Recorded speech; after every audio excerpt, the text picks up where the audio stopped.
በድንጋይ ላይ መንግስት በመንግስት ላይ የተባለው ሁሉ ገና መዋዘማው ስለሆነ እንዳትረበሹ ክርስቶስ መጥቷል ብላችሁ እንዳትረበሹ መምጫው ገና ነው አልደረሰም ለማለት እና እዚህ ጋር ደግሞ እርሱም የጥፋት ልጅ ሳይገለጥ አይደርስምና የተባለው የጥፋት ልጁ ክርስቶስ ከሰማይ በደመና ሲገለጥ ክርስቶስ ከሰማይ በደመና ሲገለጥ እንደዚህ እናደርጋለን። በዛን ሰዓት ነው ቅዱሳኖቹ ይነጠቃሉ። እሺ በቃ እሱን እንተውና ወደዚህ ወደ ማቴዎስ 25 እንምጣና ማቴዎስ 25 ላይ አሁን እናንተ ተነጥቃችሁ የዘላለም ህይወት ገብታችኋል አይደል?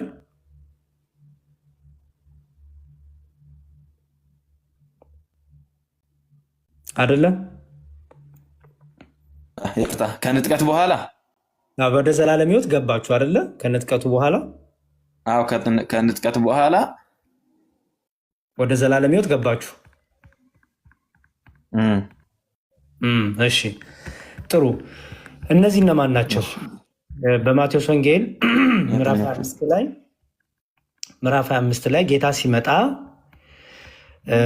የሰው ልጅ በክብሩ በሚመጣበት ቁጥር 31 የሰው ልጅ በክብሩ በሚመጣበት ጊዜ ከእርሱም ጋር ቅዱሳኑ መላእክት ሁሉ በዚያን ጊዜ በክብሩ ዙፋን ይቀመጣል። አሕዛብ ሁሉ በፊቱ ይሰበሰባሉ። እረኛም በጎቹ ከፍየሎቹ እንደሚለይ እርስ በርሳቸው ይለያያቸዋል። በጎቹን በቀኙ ፍየሎቹን በግራ ያቆማቸዋል። እነዚህ አሕዛብ የተባሉት እነማን ናቸው? አሕዛብ ብዙ ጊዜ ቃሉ ለሁለት ነገር ነው የሚጠቀመው፣ ለብዙ ህዝብና ለላመኑትም ይጠቀማል። ይሄ ለማን ነው የተጠቀመው? ማቴዎስ ወንጌል ምዕራፍ 25 ይሄ አሕዛብ የሚለው ለብዙ ህዝብ የተጠቀመ ቃል ነው። እሺ ጥሩ። በጎች እነማን ናቸው? በጎቹ ክርስቶስን የሚያውቁት የተከተሉት ማለት ነው። ያመኑት ናቸው። ያ ተነጠሽ እነዚህ እናንተ ናችሁ የተነጠቃችሁት ናችሁ። ይሄ ሀሳብ ከንጥቀት በኋላ ነው ወይስ በፊት ነው የሚለው ነገር አይቀርም። ክራይስት እናንተ እዚህ ጋር በጎች ተባሉት እናንተ ናችሁ ወይስ ሌላ ሰዎች ናቸው? እኛ ነን ክርስቶስን ያመንን ማለት ነው። ኦኬ እናንተ ናችሁ። አዎ ክርስቶስን ያመነ ሁሉ የተነጠቁት ማለት ነው አይደል? እኮ የተነጠቁት ያ የተነጠቁት ክርስቶስን የሚያምኑት ክርስቶስ ብዙ ጊዜ በጎች ብሎ የሚጠራው እሱን የሚከተል በጎች ብሎ ነው የሚጠራው። ገባኝ። እናንተ የተነጠቃችሁት ማለት ነው አይደል? በጎች የተባላችሁት ያ ከሱ እሱን የተከተልን ማለት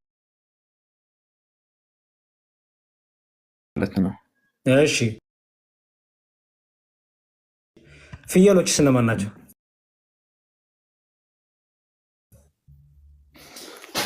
ፍየሎች ክርስቶስን እንደ ግል አዳኝ አድርጎ የእግዚአብሔር ልጅ እንደሆነ ያላመኑት ማለት ነው። በዮሐንስ ወንጌል ምዕራፍ 3:18 አሁን ተፈርዶበታል የተባሉት ማለት ነው ፍየሎች። ስለዚህ ያላመኑ ናቸው። በጎች ያመኑ ናቸው። መልካም። በጎቹን በቀኙ ፍየሎቹንም በግራ ያቆማቸዋል ይላል። በጎችን በቀኙ ፍየሎችንም በግራ ያቆማቸዋል። ማቆም ከፈለግ ማቆም እችላለሁ ባይዘወይ። ምክንያቱም ከታች ጴንጤዎቹ በጣም እየተቃወሙ ስለሆነ ማቆም ከፈለግ ላቁምና ወይ አጥንቸው አንብቤው ልምጣ። ምክንያቱም ጴንጤዎቹ ይሄ እኛ አይደለንም ብለው ያምናሉ። ይሄ በጎች የተባሉ ይሄ እኛ ተነጥቀናል እኛን አይመለከትም ብለው ነው የሚያምኑት። አንተ ደግሞ ለየት ያለ ነገር ስለመጣ ከታች እየተቃወሙክ ነው። ማቆም ከፈለግ ማቆም እችላለሁ። መቀጠል ከፈለግን ልቀጥል። ኦኬ እሺ። እኔ ሚውት ላድርግና ምኑን አወራን? ሚውት እንዳታረግ። እሺ። በጎችን በቀኙ ፍየሎችንም በግራ ያቆማቸዋል። ንጉሥን በቀኙ ያሉትን እንዲህ ይላቸዋል አለ አዲስ የገባው ልጅ አውራውና ወይ እሱ ይቀጥል። በቃ ሽኒት ያረደ አንድ ሚውት አድርገውና እስኪ አንተ ቀጥል። ከዛ ምናልባት ይሁን መልካም ችግር የለም ልንግባባ እንችላለን። እሺ ድሪባ ወይ ሰላም ላንተ ይሁን። እግዚአብሔር ይመስገን። ደህና ናቸው? እግዚአብሔር ይመስገን። ከቤተ እምነት ነህ ድሪባ? ከፕሮቴስታንት ሙሉ ወንጌል ነኝ። ሙሉ ወንጌል ነህ? አዎ። እሺ። ኧረ በስመ አብ እንትኑን አስተካክለው። ኦኬ። እንጻለ እየረበሸ ነው። አዎ እሺ አሁንሳ እሺ አሁን ሰላይ አሁን ጥሩ በጣም መልካም። እሺ ስለ ነገረ ያወራን ነውና ንጥቀት የንጥቀት ዓላማው ምንድነው? እንነጠቃለን ብለህ ታምናለህ? አዎ አምናለሁ በደንብ። እሺ የንጥቀት ዓላማው ምንድነው? ዓላማው ክርስቶስ ስላቀደልን ከመከራው እንድንተርፍ ስላቀደልን ወደሱ የምንሰበሰብበት ጊዜ ነው ማለት ነው። መከራው እንዳያገኛችሁ ማለት ነው። አዎ መከራው እንዳያገኝ። በጣም ጥሩ። መከራውን የሚያደርስባችሁ ማለት ነው የጥፋት ልጅ ያው ቁጣ ነዋ። ያኔ ጽዋዎቹ ሲለቀቁ ግማሹ 3 ዓመት ተኩል በኋላ ያ መከራውን የሚያደርስባችሁ ማለት ነው። ይቅርታ ወንድሜ፣ መከራውን የሚደርስ የጥፋት ልጅ ነው። የአመፃ ልጅ የተባለው እሱ ነው መከራውን የሚያደርሰው። የአመፃ ልጅ አዎ ስለሚለቀቅ አዎ ምድር ላይ መከራውን ሊያደርስ ይችላል። አዎ እንደዛ ነው። ስለዚህ መከራውን እንዳያገኛችሁ እናንተ ትነጠቃላችሁ። አዎ ጌታ ይወስደናል። የአመፅ ልጅ ከመገለጡ በፊት አይደል? የአመፅ ልጅ ኦኬ። ሁለተኛ ተሰሎንቄ ምዕራፍ 2 ቁጥር 3 እንዲህ ይላል። ሁለተኛ ተሰሎንቄ ምዕራፍ 2 ቁጥር 3 ነገር ግን ወንድሞች ሆይ ስለ ጌታችን ስለ ኢየሱስ ክርስቶስ መምጣትና ወደ እርሱ ስለመሰብሰባችን በመንፈስ ወይም በቃል ወይም ከእኛ እንዳይመጣ በመልእክት የጌታ ቀን ደርሷል ብላችሁ ከአእምሯችሁ ቶሎ እንዳትናወጡ እንዳትደነግጡም እለምናችኋለሁ ይላል። የጌታ ቀን ደርሷል። እቺ የጌታ ቀን ያላት መቼ ናት? ጌታ ቀን ያለው መቼ ናት? የጌታ ቀን ደርሷል ብላችሁ እንዳትናወጡ እንዳትሸበሩ ያለው የጌታ ቀን ብሎ የሚጠራት ይቷል። አዎ ንጥቀት ጊዜ። በጣም መልካም። ማንም በማናቸው መንገድ አያስታችሁ። ክህደቱ ያስታስተውል። ክህደቱ አስቀድሞ ሳይመጣና የአመፅ ሰው እርሱም የጥፋት ልጅ ሳይገለጥ አይደርስም ነው። የጥፋት ልጅ ሳይገለጥ ጌታ አይመጣም እያለ ነው። ከተገለጠ በኋላ ነው የጥፋት ልጅ ከተገለጠ በኋላ ነው ጌታ ይመጣው እያለ ነው። አንተ ደግሞ አይ የጥፋት ልጅ ከመገለጡ በፊት ነው መጥቶ የሚወስደን ትላለህ። የትኛውን እንቀበል? ጌታ ሲገለጥና የሚመጣ ሁለት ተርሞች አሉ። የሚመጣ ወደ ምድር የሚመጣ ከ7 ዓመት ሱባኤው በኋላ ነው። ሲገለጥ ጊዜ ደግሞ እኛ ምንድነው በንጥቀት እሱ ጋር የምንቀላቀልበት ጊዜ ነው ማለት ነው። እሺ የጥፋት ልጅ ሳይገለጥ አይደርስምና የጥፋት ልጅ ሳይገለጥ አይደርስም የተባለው የትኛው ቀን ነው? የጥፋት ልጅ እንትኑ ያ ማቴዎስ 25 ላይ የሆነ የጥፋት ልጅ ሳይገለጥ አይደርስም የተባለው መቼ ነው ወንድሜ? ምኑ የትኛው ቀን ነው አይደርስም የተባለው? ኦኬ እስቲ ደግሜ አንብበው። ይቅርታ ሙሉ ድሪባ ካላጠናው ይህን ክፍል ወይ አጥናው። ምክንያቱም እዚሁ እየገመትክ ከሆነ ሙሉን ነበር ያነበብኩልህ ከቁጥር 1 ጀምሬ ሰው እያንዳንዱ ነገር በመስመር እያነበብኩ የደረስኩት። አዲስ ከሆነብህ ወይ በደንብ አንብበውና ና ችግር የለውም። እዚሁ እየገመትክ የተለያዩ ሀሳቦች እንዳሰጠን አንድ ግን ለመጨረሻ ላንብብልህ። ነገር ግን ወንድሞች ቁጥር 1 ሁለተኛ ተሰሎንቄ ምዕራፍ 2 ቁጥር 3 ላይ ነኝ። ነገር ግን ወንድሞች ሆይ ስለ ጌታችን ስለ ኢየሱስ ክርስቶስ መምጣትና ወደ እርሱ ስለመሰብሰባችን በመንፈስ ወይም በቃል ወይም ከኛ እንዳይመጣ በመልእክት የጌታ ቀን ደርሷል ብላችሁ ከአእምሯችሁ ቶሎ እንዳትናወጡ እንዳትደነግጡም እንለምናችኋለን። ማንም በማናቸው መንገድ አያስታችሁ። ክህደቱ አስቀድሞ ሳይመጣና የአመፅ ሰው እርሱም የጥፋት ልጅ ሳይገለጥ አይደርስምና ይላል። የጥፋት ልጅ ሳይገለጥ አይደርስም የተባለው የትኛው ቀን ነው?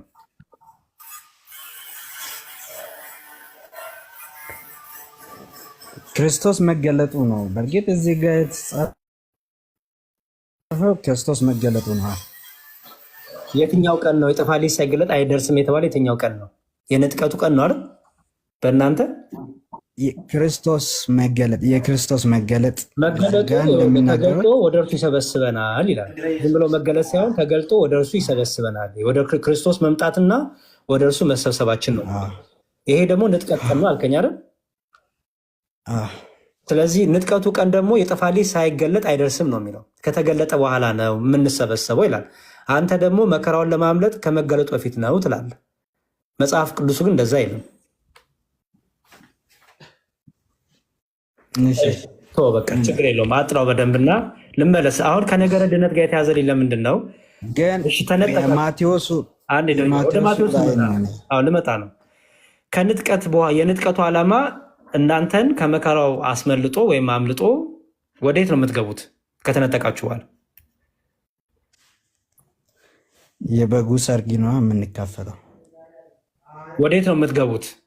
የዘላለም ሕይወት ወዳለበት ስፍራ ነው የምትገቡት? ወደ አዲሷ ሰማይ ወደ አዲሷ ምድር ነው የምትገቡት? ዘላለም ሕይወት እኮ ክርስቶስ ራሱ ነው። ስለ አዲሷ ሰማይና ስለ አዲሷ ምድር እውቀቱ አለ? እሱ እኮ ከአንድ ሺህ ዓመት ካለፈ በኋላ ነጩ ዙፋን ፍርድ በኋላ ነው የሚደርሰው። እሺ አሁን ተነጥቃችሁ የት ነው የምትሆኑት? አየር ላይ ነው የምትሆኑት? የት ነው የምትሆኑት? ገነት ነው የምትሆኑት? የት ነው የምትሆኑት?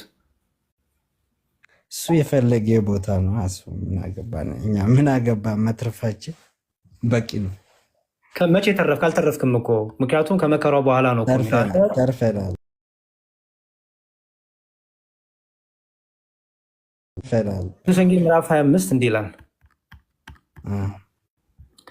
እሺ አሕዛብም ሁሉ የሰው ልጅ በክብሩ በሚመጣበት ጊዜ ከእርሱም ጋር ቅዱሳን መላእክት ሁሉ በዚያን ጊዜ በክብሩ ዙፋን ይቀመጣል። አሕዛብም ሁሉ በፊቱ ይሰበሰባሉ። እረኛም በጎቹን ከፍየሎቹ እንደሚለይ እርስ በእርሳቸው ይለያያቸዋል። እሺ አሕዛብ ታውቁ እነማን ናቸው? ኔሽናል ኢንተርናሽናልስ ማለት ሙሉ ዓለምን ይካተታል። ማናልከኝ? ሙሉ ዓለምን ይካተታል። እዚህ ላይ የተነጠቁትም ያልተነጠቁትንም ነው። የተነጠቁማ ከሱ ጋር አብረው የሚመጡ ናቸው። ስለዚህ ይሄ የተነጠቁትን አይወክልም ማለት ነው አይደል? አይወክልም። እሺ በጣም ጥሩ መጣህልኝ አሁን። እሺ እረኛም በጎቹን ከፍየሎቹ እንደሚለይ እርስ በእርሳቸው ይለያቸዋል። በጎች የተባሉት እነማን ናቸው? ከነዛ መሃል በጎች የተባሉት እነማን ናቸው? ከተሰበሰቡት አሕዛብ ከህዝቡ ሁሉ ህዝቡን ክርስቶስ ለሁለት ይለያቸዋል። በጎችና ፍየሎች ብሎ ለሁለት ይለያቸዋል። በጎች የተባሉት እነማን ናቸው? በጎች የመንግስቱ ወንጌል ሰምቶ በዛ መከራ ዘመናት ውስጥ ክርስቶስን የተቀበሉ ናቸው። እንዴ መከራው እንዳያገኝ 144 ሺዎች ይነሳሉ። አንዴ ድሪባ ለምሳሌ የንጥቀት ጊዜ ላይ ቤተክርስቲያን ትነጠቃለች አይደል? ቤተክርስቲያን አለች ምድር ላይ የለችም አይደል? እሺ መንፈስ ቅዱስስ ምድር ላይ ይሰራል? አይሰራም። እሺ እነዚህ በጎች ደግሞ የተነጠቁት አይደሉም አልከኝ? አይደሉም። እሺ መንፈስ ቅዱስ ካልረዳቸው ከሌለ ምድር ላይ ቤተክርስቲያን ከሌለች በግ መሆን ይቻላል እኮ። ለዛ ነው 144 ሺህ ሰዎች ከእስራኤል ነገዶች ይነሳሉ አይልም መጽሐፍ ቅዱስ? ስለዚህ እነዚህ 144 ሺዎቹ ብቻ ናቸው የተመረጡት ናቸው? እነዛ የሰበካቸው ማን የሰበካቸው? የጥፋት ልጅ ምድር ላይ መጥቶ እኮ እናንተ እኮ ያመለጣችሁት እኮ ቋኔ ድሪባ እናንተ ይሄ ጥፋት ልጅ እንዳያገኛችሁ ያመለጣችሁት በንጥቀት አይደል? መከራው እንዳያገኛችሁ። በጣም ጥሩ። እነዚህ በጎቹ እናንተ እኮ ቋንዴ በግ ለመሆን ምን ያስፈልጋል? ቤተክርስቲያን ታስፈልጋለች አይደል? ወደ ቤተክርስቲያን የለችም አባ። አሁን እኮ ድሪባ በግ ለመሆን የክርስቶስ አካል መሆን ያስፈልጋል አያስፈልግም? የዛኔ እኮ የመንግስቱ ወንጌል ነው ክርስቶስን ያልተቀበሉ ላይ ነው የመጣት። ጥያቄ እሱ አይደለም። በጎች ተብሎ ለመጠራት የክርስቶስ አካል መሆን ያስፈልጋል አያስፈልግም? አሁን በዚህ አውድ ጨርሳ አሁን ወደዛ ወደ ቤተክርስቲያን አትውሰድ። እወስዳለሁ። ለምን መሰለህ? በጎች የተባሉት ክርስቶስ እረኛቸው ሆነላቸው ናቸው አይደለ? በዚህ አውድን ጨርሳባ እዚሁ ላይ እኮ ነው ያለው ድሪባ። በጎች የተባሉት በመጽሐፍ ቅዱስ ክርስቶስ እሱ በጎችን ብቻ አትተርጉማ። አሁን እዚህ ላይ እሺ በጎች ማለት ተርጉም ውስጥ እረኛ ያላቸው እነዚህ በጎች እኮ ልንገሪ፣ በጎች የተባሉት እነማን ናቸው እንደሆኑ ልንገሪ እኮ። ስትነግረኝ ግን ቤተክርስቲያንና መንፈስ ቅዱስ ምድር ላይ የሉም እኮ አልከኝ። ቤተክርስቲያንና መንፈስ ቅዱስ በሌሉበት በግ መሆን ይቻላሉ? በምድር ላይ የክርስቶስ በግ መሆን ይቻላል? የጥፋት ልጅ ሲገለጥ መንፈስ ቅዱስ ከፊቱ ሳይነሳ እንዴት ሊገለጥ ይችላል ምድር ላይ? ምን አልከኝ? መንፈስ ቅዱስ ከፊቱ ሳይነሳ እንዴት ሊገለጥ ይችላል? የጥፋት ልጅ አልገባኝም። ጥያቄ ምንድን ነው የምትለው? ያ የአመፃ ልጅ የተባለው ቅድም ያነበብከው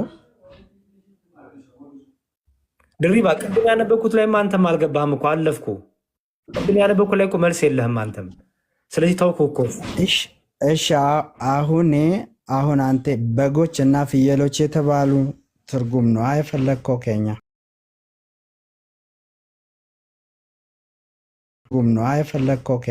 ስለ ልጁ የሚለው ኮመንት ሲጽፍ ስለነበረ ወይ እስቲ ከሱ አዲስ ሀሳብ የምናገኝ ከሆነ ወደ እሱ ሌዳ አንድ ድሪባ ሚውት አድርግ። እሺ ወንጌል ስለ ልጁ ነው። ሰላም ማንም በል። ሰላም ለእናንተ ይሁን። እግዚአብሔር ደህና ነኝ።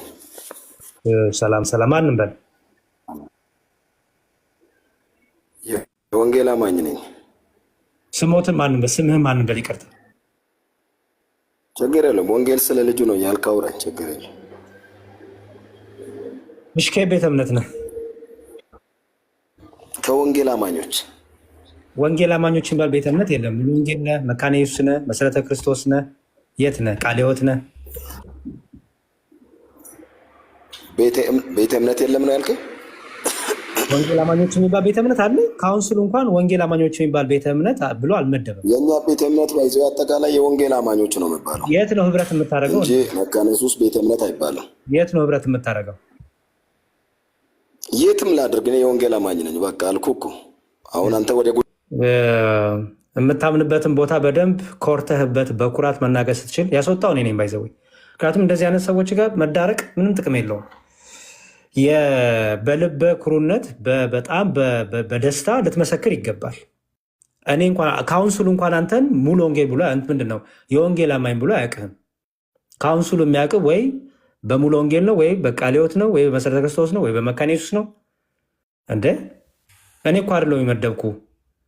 ስለዚህ የተመደብከውን አንተ ደግሞ ህብረት የምታደርግበትን መናገር ምንም የሚያሳፍር ነገር የለም። እኛም ብጠይቀን እኔ የኢትዮጵያ ኦርቶዶክስ ተዋሕዶ ቤተክርስቲያን ደብሬ ደግሞ የማገለግበት ደግሞ ደብረ ታቦር እግዚአብሔር አብ። ይኸው ምንድን ነው እንደዚህ?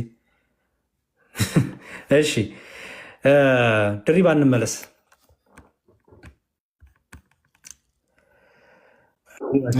እሺ ፍየሎቹን ለማናቸው ተጠቃቆንበት በጎቹን ከፍየሎቹ እንደሚለይ እርስ በርሳቸው ይለያቸዋል። ፍየሎቹስ እነማን ናቸው? ፍየሎቹም ያኔ የእነሱን ስብከት ሰምቶ ጌታ ኢየሱስን ወይም ክርስቶስን ያልተቀበሉ ናቸው። ያልተቀበሉ ናቸው። እዛ ላይ እዛ ክፍል ላይ ይናገራል እሱ። እሺ በጣም ጥሩ። ማን ነው ሰባኪው? ከንጥቀት በኋላ ማን ነው የሚሰብከው? ለእነዚህ ለበጎችና ለፍየሎች የተባሉት ማን የሰበካቸው? የሰበካቸውማ ያው የአይሁድ ቅሬታዎች የሆኑ እነሱም 144,000 ሰዎች ማለት ነው ያመኑ ናቸው በክርስቶስ። እነሱ ደግሞ ወደ እንትን የመከራው ጊዜ ክርስቶስን ያስታውሳሉ ይላል መጽሐፍ ቅዱስ ማለት ነው። ድሪባ ጥያቄ ያመኑ ናቸው?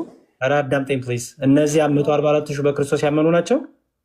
አዎ ያመኑ ይሆናሉ። ተጠምቀዋል? ከንጥቀት በኋላ ነው የሚያምኑት ማለት ነው። አንድ የድሪባ ተጠምቀዋል? በክርስቶስ አምነው የተጠመቁ ከሞቱና ከትንሣኤው ጋር ህብረት አድርገዋል? በዛ አይደለም አባ። አሁን አይሁዳዎች በብዙ ያምናሉ፣ በክርስቶስ አያምኑማ። ድሪባ ከክርስቶስ ከሞቱና ከትንሣኤው ጋር አንድ ሳትሆን መዳን አለ? ክርስቶስን ሳትለብሰው ከሞቱና ከትንሣኤው ጋር ሳትተባበር አንድ ሳትሆን መዳን አለ? ለይሁዶች ተስፋ እንዳለ ታምናለህ አንተ? ወንድሜ መዳን አለ ወይ? ክርስቶስን ወደዛ እንመጣለን። ወዴትም አንመጣም። ይሁን ወንድሜ፣ መዳን የሚለው ትምህርት በመጽሐፍ ቅዱስ ጌታ የሚያስተማረው ያመነ የጠመቀ ይድናል ስለሚል የመጠመቁ ደግሞ ዓላማ ከክርስቶስ ከኢየሱስ ክርስቶስ እኮ እስካቶሎጂ ነው። የመጨረሻ ዘመን እያወራ ነው። ኧረ ተው አንዴ ስማኝ። እሺ ከአውድ ጋር መሄድ አለብህ ወንድሜ። እሺ በጣም ጥሩ። አሁን የመጨረሻ ልንገርህና በቃ ላቁም። አንድ ሰው በክርስቶስ ኢየሱስ አምኖ ሳይጠመቅ ይድናል? የዘላለም ሕይወት ያገኛል? ጥምቀትን ለድነት እያላችሁ ታወዛግባላችሁ። እሺ ደሪባ እግዚአብሔር ከአንተ ጋር ይሁን። መጨረሻ ላይ ታወዛግባላችሁ ማለት ጀመርክ። እሺ ተምዬ ወይ አለው። እሺ ዶክተር ክርስቲያንን አውራው፣ ክርስቲያን ፕሮቴስታንት ከሆነ አውራው። ያሬዲ አለው፣ እየተማርኩ ነው። እሺ እኔ ብቻ እንዳላውራ ክርስቲያን ሰላም ብያለሽ። ሰላም ሰላም፣ እግዚአብሔር ይመስገን። ማን በል ስምህን?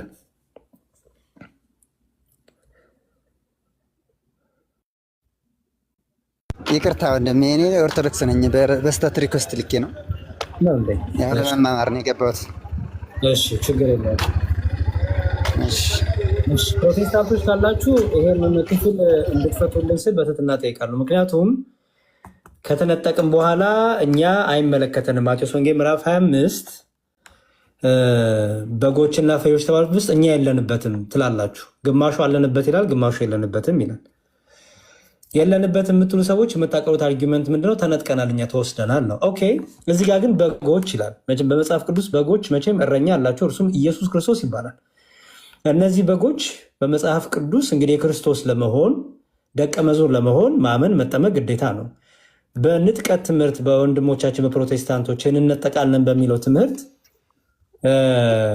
በምድር ላይ ቤተክርስቲያን የለችም መንፈስ ቅዱስም የለም ብለው ያስተምራሉ።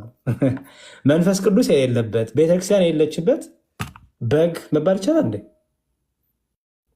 ሌላ ሁለተኛ አማራጭ መዳን አለ? ሌላ አማራጭ መዳን አለ? ሌላ ሾርትከት አለ እንዴ? በጎች ለመባል ወደ በረቱ ለመጨመር መንፈስ ቅዱስ አያስፈልግም? ቤተ ክርስቲያን አያስፈልግም? ንጥቀት ላይ ኦልሬዲ በምድር ላይ ቤተክርስቲያን የለችም መንፈስ ቅዱስም የለም ብላችሁናል። የምንጠቅበትም ዓላማው ከመከራው ለማምለጥ ነው አላችሁ እና በጣም የተምታታ ሀሳብ ነው እርስ በርሱ። እዚህ በምኖርበት በአሜሪካ ሀገር ትነጠቃላችሁ እየተባሉ ብዙ ሰዎች ቤታቸውን ሸጡ። ንጥቀት ደርሷል ተብለው ቤታቸውን ሸጡ፣ አውሮፕላናቸውን ሸጡ፣ ንብረታቸውን ሸጡ እና አሁን የሚገርማቸው ፍርድ ቤት ክርክር ላይ ናቸው። መልሽ አትመልሽ። ኦኬ አንድ ፓይለት ፕሮቴስታንት ፓይለት ነው። ንጥቀት ደርሷል ተብሎ ተነገረው። ልትነጠቅ ነው ተባለ። እንነጠቃለን። ደርሷል ተባለ። አይ ሰዎች ሳበር እያበረኩ ተነጥቄ አውሮፕላኑን ከመፈጠፍጠው ቤቴ ልቀመጥ ብሎ ተቀመጠ። ስራ ፈቶ መልቀቂያውን አስገብቶ ቢል የመጣ ነገር የለም። ስለዚህ ስራ ልመለስ አለ። ስራ አትመለስም ተባለ። ለቃል በፈቃድህ እኔ መስሎኝ ነው አለ። በጣም በዚህ በውጭ ሀገር በጣም እንዲሁም ኢትዮጵያ ሀገር ያው ደሃም ስለሆንን ብዙ እንትን አላለንም።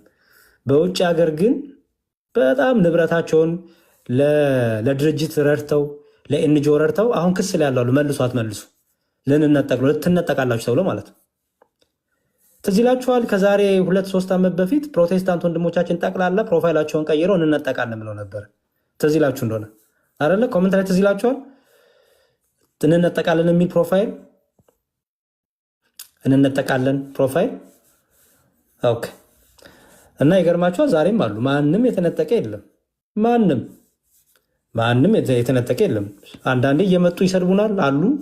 አትሊስት መኖራቸውን በስድባቸው የምናውቃቸው አሉ። አንዳንድ ደግሞ ጊፍት የሚሰጠናል አሉ። ማንም የትም አልሄድም። እንዲሁም ሁሉም ተስፋ ቆርጦ ፕሮፋይሉን ቀየረ።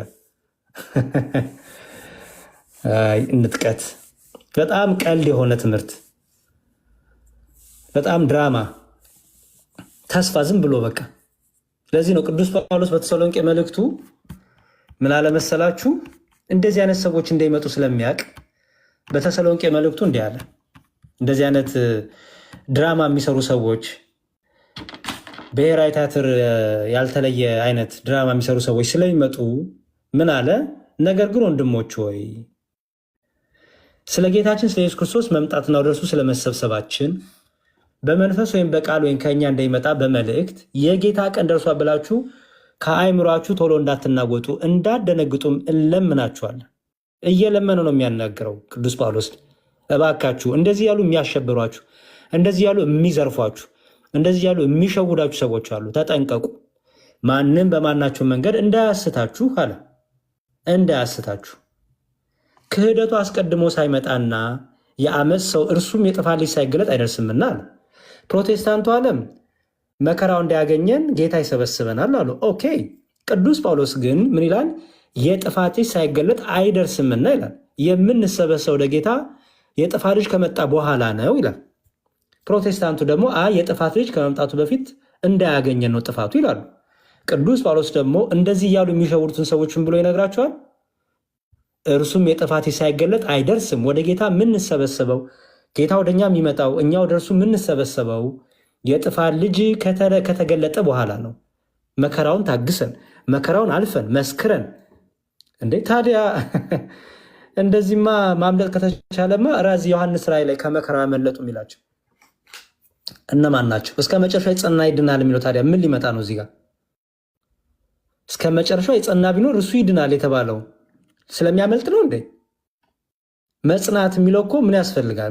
ምን ያሳያል? መታገልን ያሳያል፣ ብርታትን ያሳያል። ከአጋንንት ጋር፣ ከስጋ ምኞት ጋር፣ ከርኩስ መናፍስት ጋር ሁሉ ትግል አለ።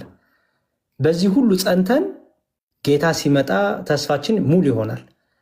እስከ መጨረሻ የጸና ቢኖር እሱ ይድናል እየተባለ አይ ከመከራው ፈተናው እንዳያገኘን እናመልጣለን። መጽሐፍ ቅዱሱ ጽና ይላል። አንተ ደግሞ መጽናትን ስላልፈለግ ታመልጣለህ። በምን ተፈትነው ነው ታዲያ የምትጸናው? የምታመልጥ ከሆነ ነገረ ድነት ጋር ተያይዞ መነሳት ያለበት ሀሳብ ነው። ከዛ ደግሞ ይመጡና ወንድሞቻችን ምን ይላል? ማቴዎስ ወንጌል ምዕራፍ 25 አንስተው ምን ይላል? ይሄ እኛን አይመለከትም፣ ተርቤ አላበላችሁኝም፣ ተጠምቼ አላጠጣችሁኝም የሚለው በጎችና ፍየሎች የሚለው እኛን አይመለከትም ይሉናል። ደግሞ እኛ ኦልሬዲ ተነጥቀን ወርሰናል፣ የምንፈልገውን የዘላለም ሕይወትን አግኝተናል ይሉናል። እዚህ ጋር ደግሞ ሲመጣ እኛን አይመለከትም ይላሉ። ለምን ሲባል ቤተክርስቲያንና መንፈስ ቅዱስ የሉም በምድር ላይ። መንፈስ ቅዱስ የሌለበት ቤተክርስቲያን የሌለችበት ምን አይነት ህብረት አግኝተ ነው በግ የምትሆነው? አሁንም ክደኞች ለምንድነው አሁን ሽቶ የተቀባሽው? ኧረ ታዴ ሚስጥር እየሰጠ እሺ ታዴ ሰላም ሰላም ወንድሞች እንዴት ናችሁ? እግዚአብሔር ይመስገን ሰላም ነው። እግዚአብሔር ይመስገን ክብሩ ይስፋ። እሺ አሜን አሜን። እየበላህ ወይ ጨርስና ወይ እናወራለን። ጨረስኩ አቆምኩ በቃ መክሰስ ነበር በል ጨረስኩ። መልካም እሺ። ከየት ቤተ እምነት ነው?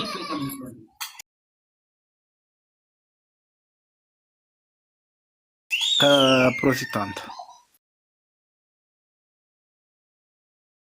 እሺ ወንጌላማኝ ስለ ወይ ትንሽ አቤት የሚጮህ ነገር አለ ወይ ብላና ጨርስ። ጨርስ ተረጋጋ። ጨርሻለሁኝ። አይ ማውራት ከፈለግ ጨርሻለሁኝ።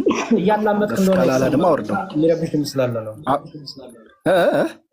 እያላመጥክ እንደሆነ ይሰማል። የሚረብሽም ስላለ ነው። እሺ ኧረ በጌታ እሺ ዝጋው። እሺ ምኑን ልዝጋው? አይ ማውራት ካልፈለክ ብዬ ነው። ኖ እኔ ካልፈለክ አይባልም። ያሬድ እየቀጠለ ምናኪን ተብዬ አይ እሱ ጋር ድምጽ ስላለ እኮ ነው። ድምፁ ቀስ ይበል ተብሎ ነው እኮ ነው ያልኩት። አዎ እሺ ኦኬ ችግር የለውም። እሺ ታዲያ የት ነው ቤተ እምነት? ፕሮቴስታንት ነው ቤተ እምነት የለም ወንድ። የት ነው ህብረት የምታደርገው? ነህሚያ ነህሚያ ቸርች። አዎ ትምህርታችሁ የመካነ ኢየሱስ ነው? የቃለ ሕይወት ነው? የሙሉ ወንጌል ነው? ወዴት ይጠቃል? ወይስ ራሱን የቻለ ነው? ራሱን የቻለ ወንጌል መጽሐፍ ቅዱስ ነው ትምህርታችን። ኢየሱስን ነው የምንማረው። ሙሉ ወንጌልን ወይም እንትናን አይደለም፣ መካነ ኢየሱስን አይደለም የምንማረው፣ ወንጌልን ነው። ጥሩ። ከመካነ ኢየሱስ ጋር አንድ አይነት ወንጌል አላችሁ? አንድ አይነት ትምህርት አላችሁ? እኔ ስለ መካነ ኢየሱስ ስለ ሙሉ ወንጌል ስለ እንትና ሳይሆን ስለ ወንጌል ብቻ ነው የማውቀው እኮ። ስለ ወንጌል ነው ያወራሁት። ወንጌላችሁ አንድ አይነት ነው ግን እኔ ምን እንደሚማሩ አላውቅም። እነሱን ህብረት አታደርግም? እዛ ሄደህ አላደርግም። ኦኬ ጥሩ። ስለ ንጥቀት ንገረኝ። የንጥቀት ዓላማው መቼ ነው እና መቼ ነው የሚሆነው? ትነጠቃለህ? መጀመሪያ ትነጠቃለህ ብለህ ታምናለህ? እንደምነጠቅ እርግጠኛ ነኝ። እሱ በጣም ጥሩ። የምትነጠቅበት ዓላማ ምንድን ነው እና መቼ ነው የሚሆነው? የምነጠቅበት ዓላማ ጌታችን መድኃኒታችን ኢየሱስ ክርስቶስ በዳግም ምጽአት ሲመጣ በሱ ኃይልና በሱ ፍቅር ተነጥቀን እንቀበለዋለን በዳመና። ዳግም ምጽአትና ንጥቀት ልዩነቱ ምንድን ነው? በፕሮቴስታንት አስተምሮ በአንተ ለምሳሌ ዳግም ምጽአት ማለት ጌታችን መድኃኒታችን ኢየሱስ ክርስቶስ ሲመጣበት ነው። እሺ፣ ንጥቀት እሱን ለመቀበል ነው የምትነጠቀው እንጂ ከመከራ ለመሸሽ ወይም ደግሞ ላለመፈተን አይደለም። እናንተ እንደምትሉት አይደለም። እኛ ሳንሆን ጴንጤ ወንድሞች ሌሎቹ እንደሚሉት ነው። እኛ በዚያ እናምናለን። ስለ ሰው ተው እና አሁን ስላላችሁት ነው። አሁን ስላላችሁት ስለሰማሁት ነው። አዴ ወንድሜ፣ እኔ አይደለሁም ያልኩት። ከሙሉ ወንጌል ከቃለ ሕይወት እየገቡ የሰማቸው ወንድሞች ናቸው። እኔ አይደለሁም ያልኩት። እኛ ኦርቶዶክሳውያንን በንጥቀት በሚባል ትምህርት አናምንም። አንተም አታምንም። መልካም እሺ። ኧረ ፕሊዝ ጫጫታ አለ ወንድሜ። እንግዲህ ከኔ የለም። እንግዲህ ምናልባት ከኔ የለም፣ ሌላ ቦታ ከኔ ላይ ጫጫታ የለም። ጸጥ ያለ ቦታ ነው እዚህ። ኧረ ተው።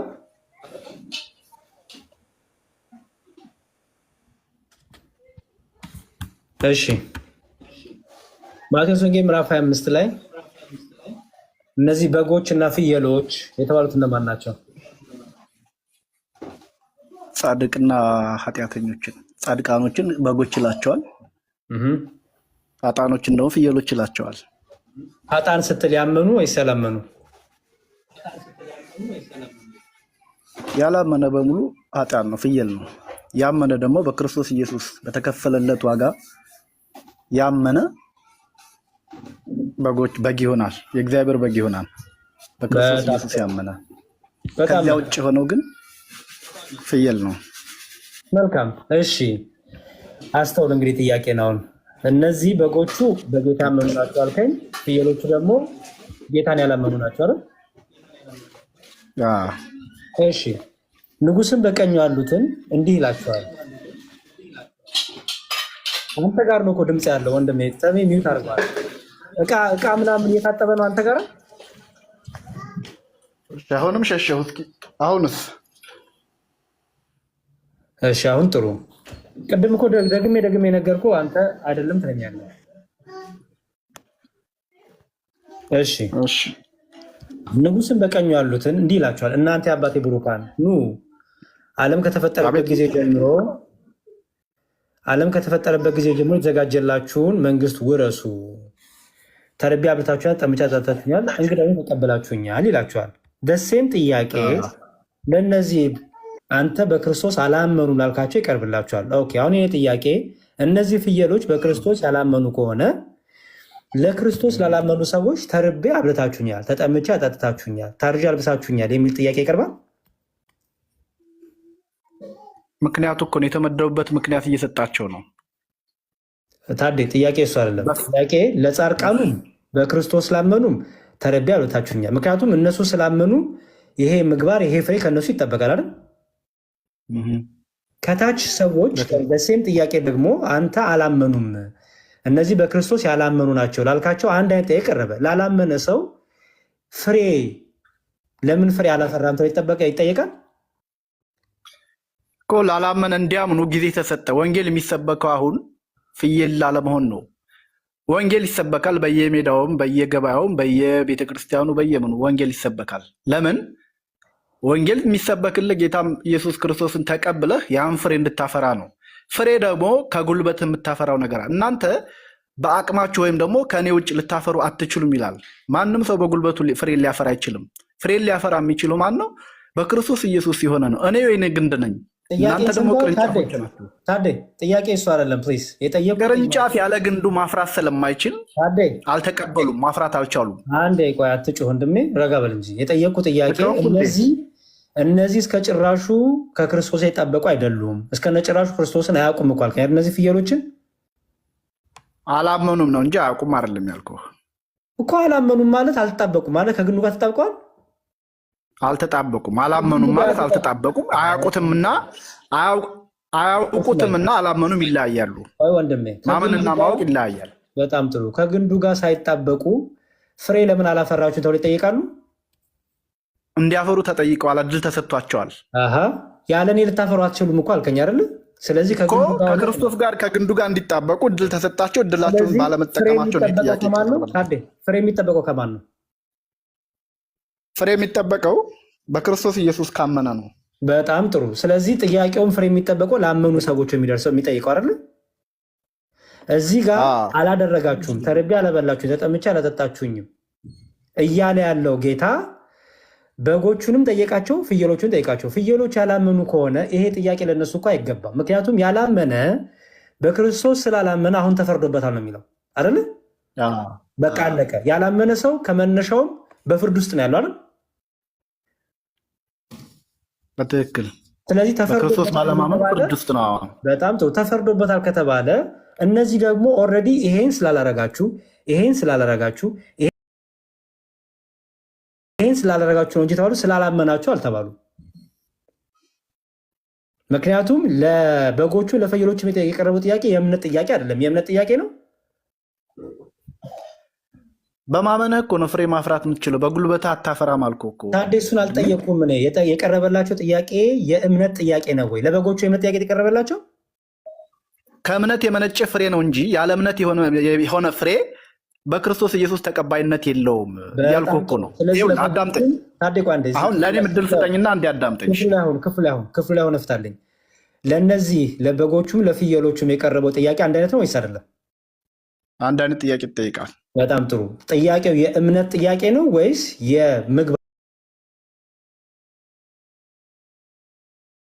ጥያቄ ነው? መልካም። የእምነት ጥያቄ ሳይሆን የምግባር ጥያቄ ጠይቃል። ምግባር የሚመነጨው ደግሞ ከእምነት ነው። አሁን ለምሳሌ አንድ አዳምጠኝ እንግዲህ። በክርስቶስ ኢየሱስ ነህ የሰማኝ ነው። ታዲያ አትጩ። እኔ በጣም ጩኸት አልወድም። ባይዘወይ በጣም ጭንቅላት ይረበሻል እና አትጩ። ቀስ ብለህ አውራ ፕሊስ። እኔ ጭንቀት ስለሚረብሸኝ ነው። እሺ ወንድሜ ቀስ ብለህ አውራ። እሺ ቀጥል። አሁን በክርስቶስ ኢየሱስ ነህ የምታደርገው ድርጊትና ሳታምን የምታደርገው ድርጊት አንድ አይነት ሊሆን ይችላል። ምን አልከኝ? በጌታ ሆነህ ወይም ደግሞ በክርስቶስ ኢየሱስ አምነህ የምትሰራውና ሳታምን የምትሰራው አንድ አይነት ስራ ልትሰራ ትችላለህ። እዚህ ጋር ያለው ስራ አሁን አዳምጠኝ። ተናገርክ አንዴ። እዚህ ላይ ብቻ ፎከስ አድርግ። እዚህ ክፍሉ ላይ ያለው ያለው ስራ በስሜ አላበላችሁም፣ በስሜ አላጠጣችሁም፣ በስሜ አይደለም የሚለው ነው አይደለም? እያዳመጥከኝ እኮ አይደለም፣ ያንተን ነው እየተናገርክ ያለው ወንድሜ። ከኔ ስለ ክፍሉ ነው፣ አንተ ሌላ ክፍል ስላለ ነው። እዚሁ ላይ ክፍሉ ነው። ወደ እሱ ልመጣልህ እኮ ነው። እኔ አንዴ ጥያቄው ለበጎቹ ለፍየሎቹም በስሜ አላበላችሁም፣ አላጠጣችሁም፣ አላለበሳችሁም አይደል እያለ ነው። ትክክል። በጣም ጥሩ። በስሜ የሚለው ጥያቄ ላላመኑ ሰዎች ይጠየቃል ወይ ነው ጥያቄው? እንዴት አይጠየቅም? በስሜ አላደረጋችሁም፣ አላመናችሁብኝም እኮ እያለህ ነው እኮ። አይደለም አላመናችሁብኝ። እንዴት እንደተረዳኸው አልገባኝም። በስሜ አላደረግክም ማለት በስሜ አላበላችሁም፣ አላጠጣችሁም እምነት አይደለም የሚጠየቁት፣ ምግባር ነው የሚጠየቁት እኮ። በስሜ አላደረግክም ማለት እኮ በስሜ አላመንክበትም። በስሜ ባለማመንህ ደግሞ ተፈረደብህ ነው እኮ። አይደለም። ምክንያቱም ጥያቄው አስረዳኝ እስኪ። በምን ተረዳኸው አንተ ታዲያ? ይኸው የእምነት ጥያቄ አይደለማ ወንድሜ። ይኸውልህ በስሜ አላደረግክም ማለት አንዴ ታዴ በጎቹ በስሜ አላመናችሁም ተብለዋል። አመኑ እኮ እነሱ ስላመኑ በቃ አለቀ፣ ገቡ። ፍየሎቹ ግን በስሜ አላደረጋችሁ ማለት በስሙ ስላልተጠቀሙበት ማናገራችን ነው ችግሩ። የራስን ብቻ መናገር ነው የምትፈልገው። እስኪ አንድ አዳምጥ እሺ። ጥያቄው አንድ አይነት ነው ወይስ የተለያየ ነው? ጥያቄው ተናገርክ እኮ በቃ አንድ ጊዜ። ስንት የተናገርኩ ስንት የጠየቅኩ? ጥያቄው አንድ አይነት ነው ወይስ የተለያየ ነው? ታዲያ አንድ አይነት ጥያቄ ነው። ስለዚህ አንድ አዳምጠኝ። ለምን አንድ አይነት ጥያቄ ቀረበው? ታዳምጠኛ እንዴ? እዚሁ ክፍል ላይ ሆነ አውራ። ማዳመጥ እዚሁ ክፍል ላይ ሆነ ስታወራ ነው። ለምንድን ነው አንድ አይነት የቀረበላቸው? መልካም አንድ ያዳምጠኝ እሺ። አንዴ ካዳመጥከኝ በስሜ ስላላመናችሁ በስሜ ስላላደረጋችሁ ነው እያለ ያለው። እምነት የሚል አሳየኝ እዚህ ውስጥ እኮ። በስሙ አላደረገም፣ ድርጊቱን ነው እኮ እየነገረ ያለው። በስሜ ስላላደረጋችሁ፣ በስሜ ይህን ስላላደረጋችሁ፣ ስላላብላችሁ እያለ ነው። መጀመሪያ በምኑ ነው ያለው? በስሜ ነው። መጀመሪያ ምን ይጠበቅባቸዋል? በስም ማመን አለባቸው። በክርስቶስ ኢየሱስ ስም ማመን አለባቸው። አሁን የምታዳምጠኝ ነገር ለምሳሌ እኔ እናንተ ብንወስድ ምሳሌን እኔ በስሙ አምኛለሁ። እዚሁ ላይ ሆነ ነገር ምሳሌውን ተው። እዚሁ እኮ እሱ ላይ ነው የምነግርህ እኮ አንተና እኔም ብንወስድ እኔ ምሳሌ አትስጠኝ። እዚሁ ላይ ሆነ ስጠኝ። እዚሁ ክፍል ላይ አንተ ራስህ ምሳሌ ትሆናል። እንዴት ነው የማትሆነው? ሰው አይደለም እንዴ? እዚሁ ክፍል ላይ ሆነ ስጠኝ። ክፍሉን ጨርስ። እሱ ክፍል ላይ ሆኜ ነው የምሰጥህ። እኔ በስሙ አምናለሁ፣ አንተ አታምንም። አንድ አይነት ስራ ብንሰራ ግን አንተ አትድንም፣ እኔ እድናለሁ። ለምን? በስሙ ስላደረግኩት። አንተ በስሙ ስላላደረግከው አትድንም። የፈለገ ጽድቅ ብትሰራ በስሙ አላደረግከውም። በጣም ጥሩ። እኔ ግን በስሙ ስለማደርገው በክርስቶስ ኢየሱስ ጸድቄአለሁ፣ አምኛለሁ፣ ጽድቅ ውስጥ እገባለሁ። አንተ ግን በስሙ ስለማታደርገው በጊዮርጊስ ስም በሚካኤል ስም ስለምታደርግ ፍየል ሆነህ ትቀራለህ። ብጩን ልንገርህ። ታዴ ተናደድክ ወንድሜ፣ አትናደድ። ቆይ አትበሳጭ። ይኸውልህ ስሜታዊ ስትሆን አንደኛ በጣም እንትን እያልክ ነው። ሚዩት አድርጊ ያለው ዶክተር እሺ፣ ዶክተር ሳምሪ ሚዩት አድርጊ። እሺ ታዴ ወንድሜ፣ ይኸውልህ ስሜታዊ ስትሆን በጣም ብዙ ስህተት ትሰራለህ። በጣም እርጋታ የሚጠፋል፣ የምታወራውንም አታውቀውም። ስለዚህ አንደኛ ራስንም ታስገመግማለህ። አትበሳጭ፣ አትናደድ ወንድሜ። እዚሁ ክፍል ላይ ሁንና እሺ፣ እዚሁ ክፍል ላይ ሆነ ፍታልኝ። በኋላ በቅዱሳን ስም የሆነ ነገር ማድረግ ምን ጥቅም እንዳለው መጽሐፍ ቅዱስ አሳይሃለሁ። አሁን እዚህ ተስረዳይ ስለፈለግኩ ነው። እሱን በመጮህ አይደለም ታዴ ወንድሜ። እሺ ወንድሜ፣ ይቅርታ። እኔ ችግር የለብኝም። ባይዘወይ ለራስህ ነው። እኔ ምንም አይመስለኝም ብያለሁ። አትጩ ብያለሁ ከቅድም ጀምሮ። በጨው ቁጥር እውቀት አይደለም የሚያሳየው። በጨው ቁጥር ስሜታዊነት እየጎላ ይታይብሃል። ክርስቲያናዊ ማንነት እየጠፋ ይመጣል። ረጋ ስለማታናግር ነው፣ የራስን ብቻ ስለምትናገር ሰውን እድል ስለማሰጥ ነው የጮኩት። ስለዚያ ነው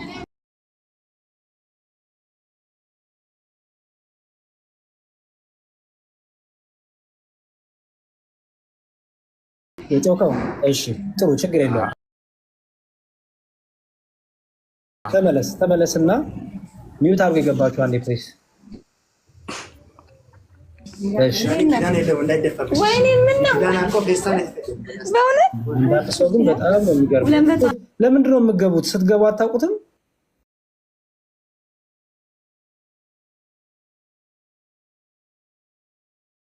እሺ ታዴ፣ እኔ እንደምታየኝ ምንም አይመስለኝም። ብታይ ሰዎች ጮሁ፣ ሰዎች ተቆጡ፣ ሰደቡኝ፣ ምንም አይመስለኝም።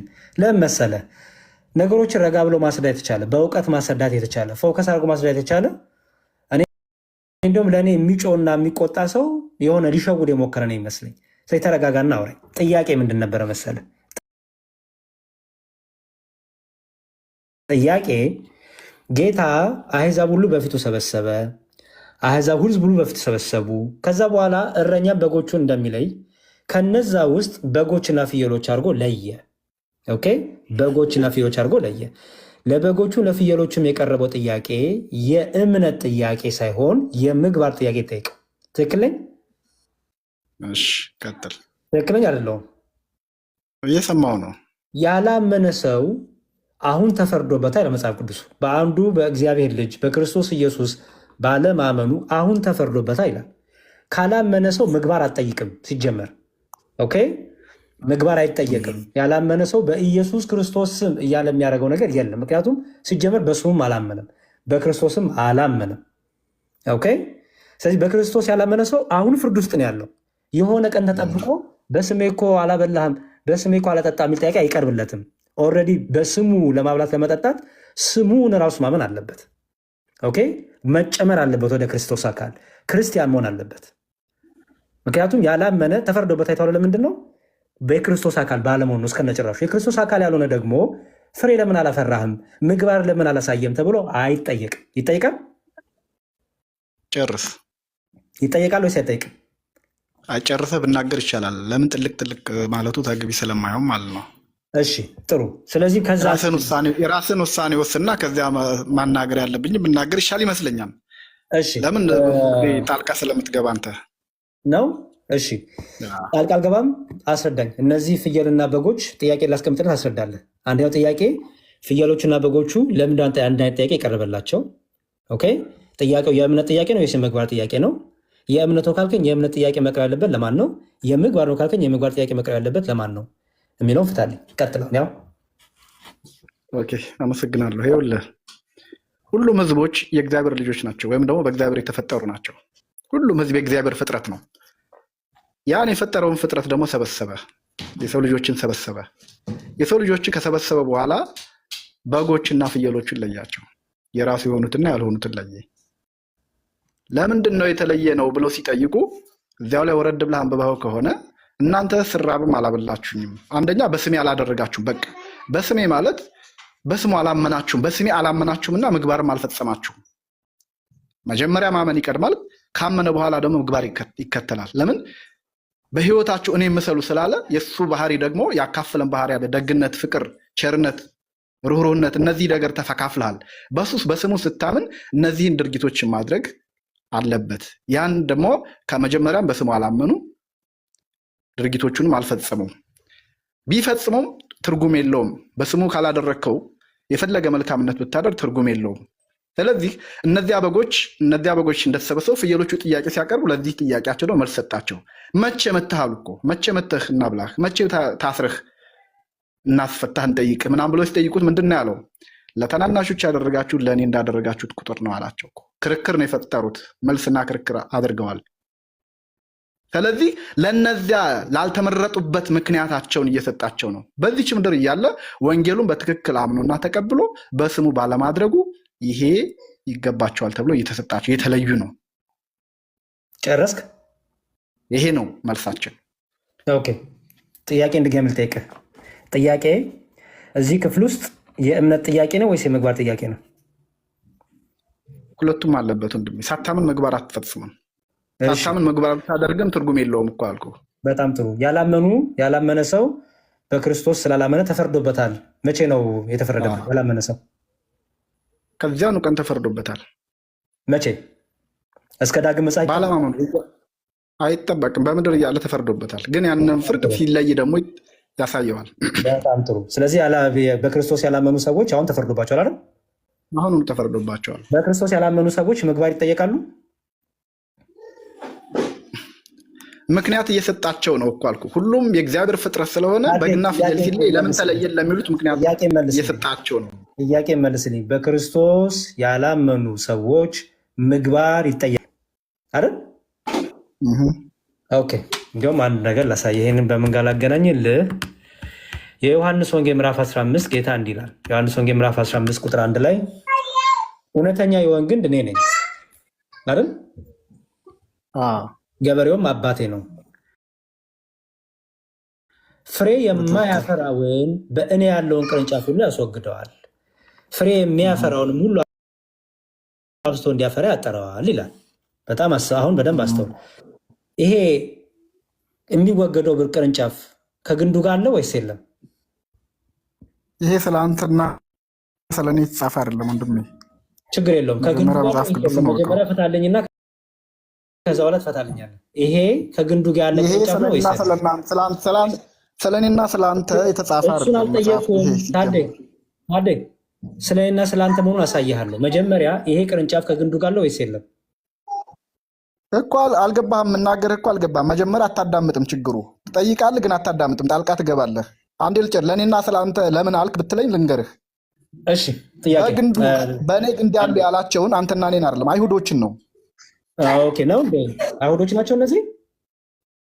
አይሁዶች ናቸው። በእኔ ያለ የሚለው እሱም ነው። አይሁዶችን ነው እንደዚህ ያላቸው እንጂ ለእኔና ለአንተ ለአሕዛቦች አልነበረም። ጥሩ። አንድ ሰው እውነተኛ ወይን ግንድ እኔ ነኝ ያለ ክርስቶስ ገበሬው አባቴ ነው አለ። ፍሬ የማያፈራውን በእኔ ያለውን ቅርንጫፍ በእኔ ያለውን ቅርንጫፍ አለ።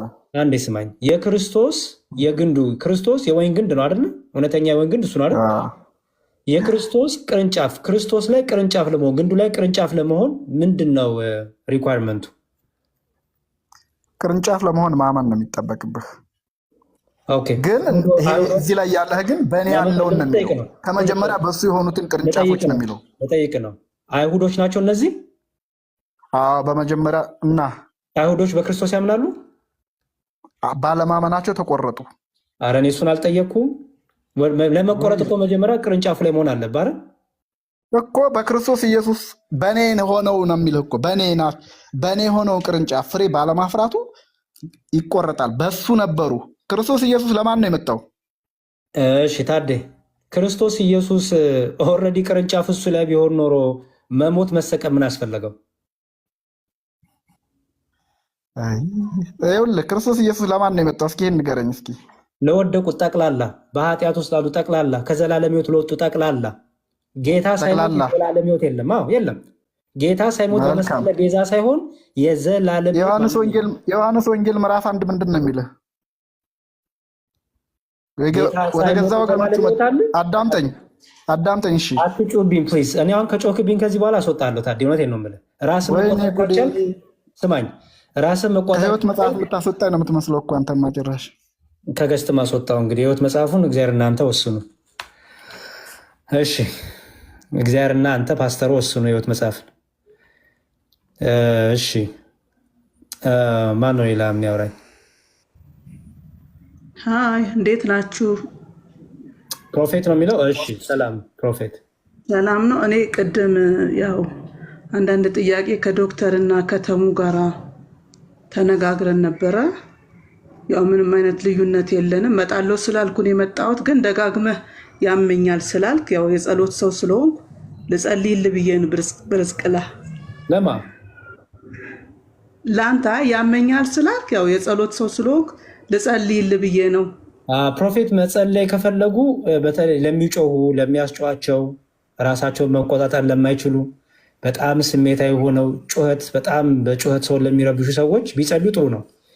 እኔ አረስል አይደለም ደጋግመ ያመኛል ስትረስ ምናምን አለብኝ አልክ መሰለኝና እዚህ ላይ ስለሆነ ማገለግለው ልጸልይ ብዬ ነው።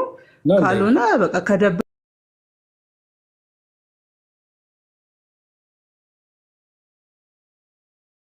ልውጣ ካልተመ መደበር ሳይሆን ትክክለኛ መረጃ እንዲያገኙ ያሬዶ ቅድም ሶላ ስክሪፕቸራ ላይ መጽሐፍ ቅዱስ ብቻ የሚለው ላይ እናወራለን ብለን ነበርና እሱ ላይ ወይ አውራት እሱ ላይ ማውራት ፈልግ ነበር። አይ ሳቸው ማለት ጸልይ ነው ከተመቸ።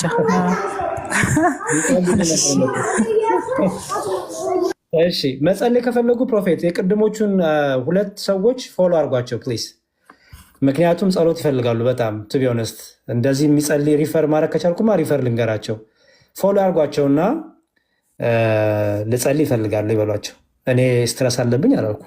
እውነት እንዴት እንደው ፕሮፌት አንዳንዴም ጸሎት እኮ ታርጌት ሲደረግ ጥሩ ነው ኦዲየንሱን ሲያቅ እና ግን አመሰግናለሁ ኦፈር ስላደረጉኝ ጊዜ ይስጥልኝ በእውነት። እሺ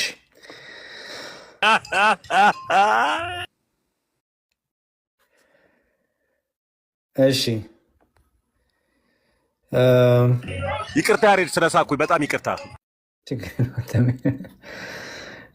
ናታኒም ነው የሚለው። ከዛ ቢኒ ጋር እቀጥላለሁ። ናቲማን አም ሶሪ ናቲማን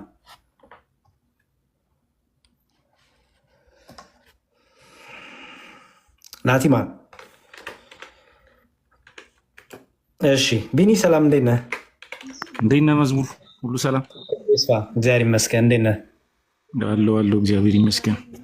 ደግ ነህ? ደግ ነኝ። የቤት ስራ አንሰራ? ያ የቤት ስራዬን ሰርቼ እንትን ጋር እኮ የሆነ ልኬልህ ነበረ። እስቲ ንገረና እንደው ብዙ ሰው ይስማው። ስለ ንጥቀት አውርተን ነበረ። እሱን ስለ ንጥቀት ትንሽ ለእኔ እንትን ስላለብኝ ይሄ ስለ ቅዱስ ቁርባን ስለ ጌታ እራት ነው። ስለዛ ነው እንትን ያልኩት። ጠየቅ ፓስተርን? ያ ጠይቄዋለሁ። እሺ አሪፍ። ምን ብሎ መለሰልህ? ያው እንትን ጋር ልኬልህ ነበረ። ምናልባት ዳዊት ፋሲል ያስተማረውን ትምህርት ሰምተዋል? ምናልባት ዳዊት ፋሲል ነው ፓስተር? አይ ኖ አይ አባባሌ ልኬልሃለሁ እንትን ጋር እዛኛው አካውንት ጋር ልኬልሃለሁ እንጂ እንደዛ ማለት አይደለም። ዳዊት ፋሲል አይደለም። እኔ እንኳን እዚህ ትምህርት ነው የምትቀበለው ነው ቢኒዬ? ያ ስለ እንትን ማለት ነው። ይሄ ዮሐንስ ወንጌል ምዕራፍ 6 ጋር ባለፈው ያን ያወራንበት ደሜን ያልጠጣ ምናምን የሚለው ያን ክፍል እና ያ የሚያወራው ምን ብሎ ፈታው? እሱ ንገረኝሽ። አንተ ያመንክበት እሱን ብሎ ፈታው። ያው ይሄ ቅዱስ ቁርባን ወይንም ደግሞ ይሄ የጌታ እራት እንትን የሚለው የተጀመረው መቼ ነው? ክርስቶስ ኦልሬዲ ተላልፎ ሊሰጥ ሲል ከደቀ መዛሙርት ከነዚህ ከሐዋርያት ጋር ይሁዳንም ጨምሮ ያው አብረውን የተካፈሉት እና ጽዋ ነው የሚለው ደም አይደለም፣ ጽዋ ነው የሚለው። ጽዋውንና ህብስቱን ነው ቆርሶ የሰጣቸው፣ ወይም እንጀራውን ማለት ነው ቆርሶ የሰጣቸው። ቢንዬ በሀሳብን ነገር ፕሊዝ አልገባኝም። ምክንያቱም ምዕራፍ 6 ላይ ያለው ስጋዬን ብሉ ደሜን ጠጡ የሚለው ህብስቱንና ጽዋውን የሚወክል አይደለም ነው የምትለኝ? ያ አይደለም። ያ የሚያወራው ዮሐንስ ወንጌል ምዕራፍ 6 የሚያወራው በቃ እውነተኛው መጀመሪያ ጋር ከላይ ጀምሬ ያነበብኩትኝ እና ከላይ ጀምሬ ሳነበው ጌታ ኢየሱስ ክርስቶስ ስላበላቸው እና ስላጠጣቸው ብዙ ሰዎች እንደተከተሉት 5000 ሰዎች ናረል ያበላ በ2 ዓሳና በ5 እንጀራ። ምንድን ነው ታዲያ ስጋዬን ብሉ ደሜን ጠጡ ያለው? ብሉ ጠጡ የሚለው ምኑን ነው? በላ የሚጠጣው ምንድን ነው? እንድናምነው ማለት ነው የሚናገሩ። ማመን መብላት መጠጣት ተብሎ ተተርጎመ መጽሐፍ ቅዱስ። ያ እንደዛ ነው እንግዲህ እዛ ጋር የሚናገረው። ሰውዬው ስለተናገረ እኮ አይደለም ቢኒሻይ፣ አንተም አይምሮን እኮ በደንብ ማሰራት ነው መጠየቅ ነው። በመጽሐፍ ቅዱስ የሚበላ የሚጠጣ እምነት ይበላል ይጠጣል ተብሏል። ምክንያቱም ጌታ እመኑ ብቻ እመኑ የሚል አይደለም። ዛሬ ያለው ምንድን ነው? የምቆርሰው ስጋዬ ነው አለና ስጋዬን ደግሞ ያልበላ ያልጠጣ የዘላለም ሕይወት የለውም። ስጋዬን የሚበላ ደሜን የሚጠጣ እኔ በእርሱ እኖራለሁ እርሱም በእኔ ይኖራል ነው የሚለው። የሚበላ የሚጠጣ ነው እምነት መብላትና መጠጣት ተብሎ መጽሐፍ ቅዱስ ተተርጉሟል እኮ። በምሳሌ አይደል ክርስቶስ የሚያስተምራቸው እና ላይክ ከላይ ጀምረ ስታነበው መዝሙር ስላበላቸውና ስለአጠጣቸው ሲከተሉት ነበረ። ኢቭን ሁሉ ሊያነግሱት ሁሉ ፈልገው እንደነበረና እሱ እንደሸሻቸው አይነት ነገር እንደሄደ ምናምን አይነት ነገር ይናገራል። እና ስለ እንጀራ ስለ ሙሴ በበረሃ ስለወረደው ስለ መና ምናምን ሁሉ ግን እሱን እኮ አይደለም እሱ ተቃዋሚ በመጽሐፍ ቅዱስ ኢየሱስ ክርስቶስ ኦኬ ሰውዬው አልመለሰውም። መለስ ልንገርህ፣ አይቼዋለሁ እሱን ቪዲዮ ከዚህ በፊት ጌታ ስጋዬ ሲል ስንት ስጋ ነው ጌታ ስጋዬ ብሎ የሚጠራው? ያው አንድ ስጋ ነው እንጂ የራሱን ስጋ ማለት ነው። የራሱን ስጋ አይደለም። ኦኬ ጌታ ስጋዬ ብሎ የሚጠራው አንድ ስጋ ከሆነ በማቴዎስ ወንጌል ምዕራፍ 26 ቁጥር 26 ላይ ህብስቱን ስጋዬ ብሎ ጠርቷል ሲያልጠራው? ህብስቱ ይህ ስለእናንተ እንትን የሚለው ስጋዬ ነው ብሎ ያው እንትን አላቸው፣ ቆርሶ ሰጣቸው። ይህ ብሎ የጠራው ምኑ ነው? ህብስቱን ማለት ነው። ህብስቱን ብሎ ጠራው በስጋ ምሳሌ ማለት ነው። ስጋዬ ነው ቢኒ፣ የስጋ ምሳሌ ነው። ስጋ የተለያየ ነው። ጌታ አንድ ቦታ ላይ አትሰጠኝም የስጋ ምሳሌ ብሎ የተናገረበትን። እስቲ ህብስቱን ይሄ የስጋ ምሳሌ ነው ያለበታለ መዝሙር የሚመሰለ አሁን እኮ ዮሐንስ ወንጌል ምዕራፍ 6 ላይ የሚያወራውና ይሄ አንደኛ ቆሮንቶስ ምዕራፍ 11 ነው አይደል? እዛ ጋር ያለው ይለያያል ነው። አሁን አንተ ደግሞ የለያ ካኬም አምጣልኝ። ለምን መሰለህ? ጌታ ስጋዬ ብሎ ሁለቱም ቦታ ላይ ስጋዬ ብሎ ጠርቷል አይደል? ሁለት ስጋ ጌታ መቼም የለውም አይደል? ኦኬ ያ ሁለት ስጋ የለውም ጌታ። ስጋዬ ካለ አንድ ነገር ነው ስጋ የሚለው ጌታ፣ እሱም ስጋውን ነው።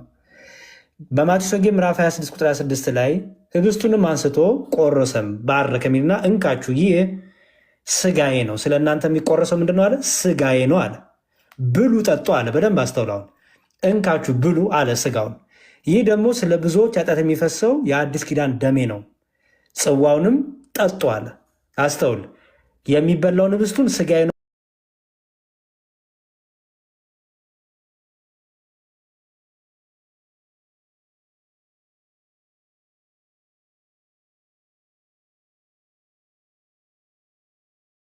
ህብስቱን ስጋዬ ብሎ ጽዋውን ደሜ ብሎ አልጠጣው አልጠራው?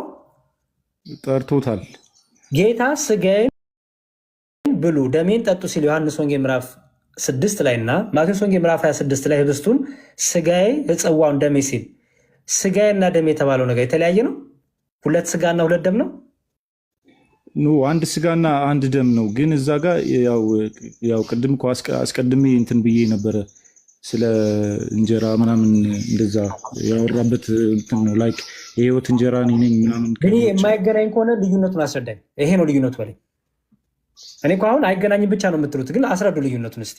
ምክንያቱም ጌታ ስጋዬ ብሏል፣ እዚህም ስጋዬ ብሏል፣ እዚህም ስጋዬ ብሏል። እዚህ ብሉ ጠጡ ብሏል፣ እዚህም ደግሞ የሚበላ የሚጠጣ ነው ብሉ ጠጡ ብሏል። የቱ ጋር ነው ልዩነት የመጣብህ? እሺ አሁን ከእንትኑ ጀምረን እኔው ማለት ከታሪኩ ማለት ነው ከሂስትሪው እሱን ተወውና በቃ አንተ ሂስትሪውን ስላየኸው ይኸው እዚህ ጋር ልዩነት አለው በላይ እዚህ ጋር የሚያወራው ከዚህ የሚያወራው ጋር ልዩነቱ ለምሳሌ ስጋዬ ሲል ማቴዎስ ወንጌል ምዕራፍ 25 ላይ ማቴዎስ ወንጌል ምዕራፍ 26 ላይ ህብስቱን ስጋዬ ሲልና ዮሐንስ ወንጌል ምዕራፍ 6 ላይ ስጋዬ ሲል ልዩነቱ ይሄ ነው በላይ ዮሐንስ ወንጌል ምዕራፍ 6 ላይ ደሜ ሲል እና ማቴዎስ ወንጌል ምዕራፍ 26 ደሜ ሲል ልዩነቱ ይሄ ነው በላይ። ቀጥሎ ደግሞ ዮሐንስ ወንጌል ምዕራፍ 6 ላይ ብሉ ጠጡ ደሜን ሲል እና ማቴዎስ ወንጌል ላይ ብሉ ጠጡ ደሜን ሲል ስጋዬን ሲል ልዩነቱ ይሄ ነው በላይ። እሺ ማቴዎስ ወንጌል ጋር ኦልሬዲ ጌታ ኢየሱስ ክርስቶስ ወደ መስቀል እየሄደ ነበረ። ገብቷል። የጌታ እራት የሚባለው የአገልግሎቱ ፍጻሜ ጋር ነው የተጀመረው። ያኛው ግን ምንድነው በመሀል ላይ ነው። መሀል ላይ አገልግሎቱን በአገልግሎቱ ወቅት ላይ ነው ዮሐንስ ወንጌል ምዕራፍ 6 ጋር ያለው እውነተኛ የህይወት እንትን እኔ ነኝ ምናምን እያለ የሚያወራበት ማለት ነው። እና ይሄ ሪሜምብራንስ የሚለው እንትን ጋር ማለት ነው። ይሄ ወደ ስለ ስጋዬ ሲል ልዩነቱ ምንድነው ነው? ስጋዬ ምናምን ያለው ስለ ህይወት ነው የሚያወራ እውነተኛ እንትን በእኔ የመኑ ነው ስለ እምነት ነው እዛ ጋር እያወራ ያለ ማለት ነው። በጣም ጥሩ ማስረጃ አስጠኛው ይኸውልህ ማስረጃ አስጠኛለ በመጽሐፍ ቅዱስ የጌታን ስጋና ደም እምነት ወኩል ያለበትን አሳየኝ። እምነት ነው መብላት መጠጣት ስጋና ደምን የጌታ ስጋና ደም በእምነት ነው የተመሰለው እንጂ ስጋና ደም የሚባለው እምነት ነው እንጂ ህብስቱና ጽዋ አይደለም ያልክበትን ማስረጃ አስጠኝ። ኦኬ ራሱ የዮሐንስ ወንጌል ምዕራፍ 6 ጋር እኮ ይኖራል ወደ ታች ምናልባት ትንሽ ቆይ ጠብቀኝና በዚህ ኢሹ ነው እየተወያያችሁ የነበረው ምናልባት ቅድም አንተ እኮ ነው የገባኸው እኮ ሌላ ኢሹ ነበር እሱማ ግን መልስ አመጣው ብለን የገባኸው አይ በሌላ ኦልሬዲ ያንን እንትን ቪዲዮ ምናምን ልኬልህ ነበረ ግን አይቼዋለሁ ብለኛል ዳዊት ፋሲልን እና ላይክ እኔ አውቀዋለሁ አንተ ይኸውልህ እሱ ያለውን ተሰማው እንጂ ከየክፍሉ ያለውን አንድ ላይ እንትን አድርገህ አላስተዋልከውም። ለምሳሌ እሺ ቆይ የአንደኛ ቆሮንቶስ ምዕራፍ 10 ቁጥር 16 ላይ እንዲህ ይላል የምንባርከው የበረከት ጽዋ ከክርስቶስ ደም ጋራ ህብረት አለው አይደለምን? የምንቆርሶስ እንጀራ ከክርስቶስ ስጋ ጋራ ህብረት አለው አይደለምን? ይላል አይደል? አሁን የምንባርከው የበረከት ጽዋ የተባለው ጽዋ ነው አይደል?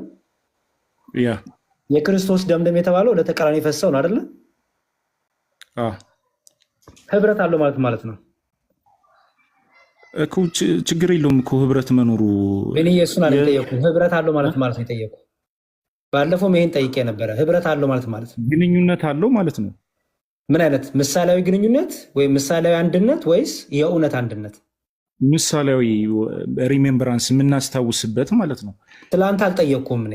እኔ የዚህ ጋር እየተወራ ያለው ስለአንተ ማስታወስ አለማስታወስ አይደለም። እዚህ ጋር እየተባለ ያለው ጽዋውና ከክርስቶስ ደም ጋራ ህብስቱ ከክርስቶስ ስጋ ጋር ስላለው ዩኒየን ነው የሚያወራው። ስለአንተ ሪሜምብራንስ ስለአንተ ሀሳብ አይደለም የሚያወራው። በራሱ ጽዋው ምን እንደሆነ በራሱ ህብስቱ ምን እንደሆነ እየነገረክ ነው። ኦኬ አው ግን እኮ ቆሮንቶስ ጋር አሁን ይናገራል እኮ መዝሙር ገና ነው። ቆይ ቢኒ የሱ ጋር እመጣለሁ። ይሄን ጨርስ መጀመሪያ፣ ምክንያቱም ይሄን ሳትረዳው ነው እያለፍክ ያለው። የበረከቱ ጽዋው ከክርስቶስ ደም ጋር ህብረት አለው ማለት ነው። የእውነት ህብረት ነው ወይስ ምሳሌያዊ ህብረት ነው? ምሳሌያዊ ህብረት ማለት ነው። አንተ ከእግዚአብሔር ጋር ያለ ህብረት የእውነት ህብረት ወይስ ምሳሌያዊ ህብረት? የእውነት ህብረት ነው። እሱም እንዴት ነው? የእውነት ህብረት ነው ትክክለኛ ክርስቲያን የሚያሰኝ ወይስ ምሳሌያዊ ህብረት ነው ትክክለኛ ክርስቲያን የሚያሰኝ? የእውነት ህብረት። በጣም ጥሩ። ይህ የክርስቶስ ደም ጽዋው ከክርስቶስ ደም ጋር ህብረት አለው ሲባል የክርስቶስ ደም የተባለው እውነተኛ ደሙ ማለት ነው አይደል? ያ እውነተኛ ደሙ ከጽዋው ጋር እውነተኛው ደሙ እውነተኛ ህብረት አለው። ለምን? እውነተኛ ደም ስለሆነ። እውነተኛ ደም የክርስቶስ ደም ደግሞ እውነተኛ ነው፣ ምሳሌ አይደለም።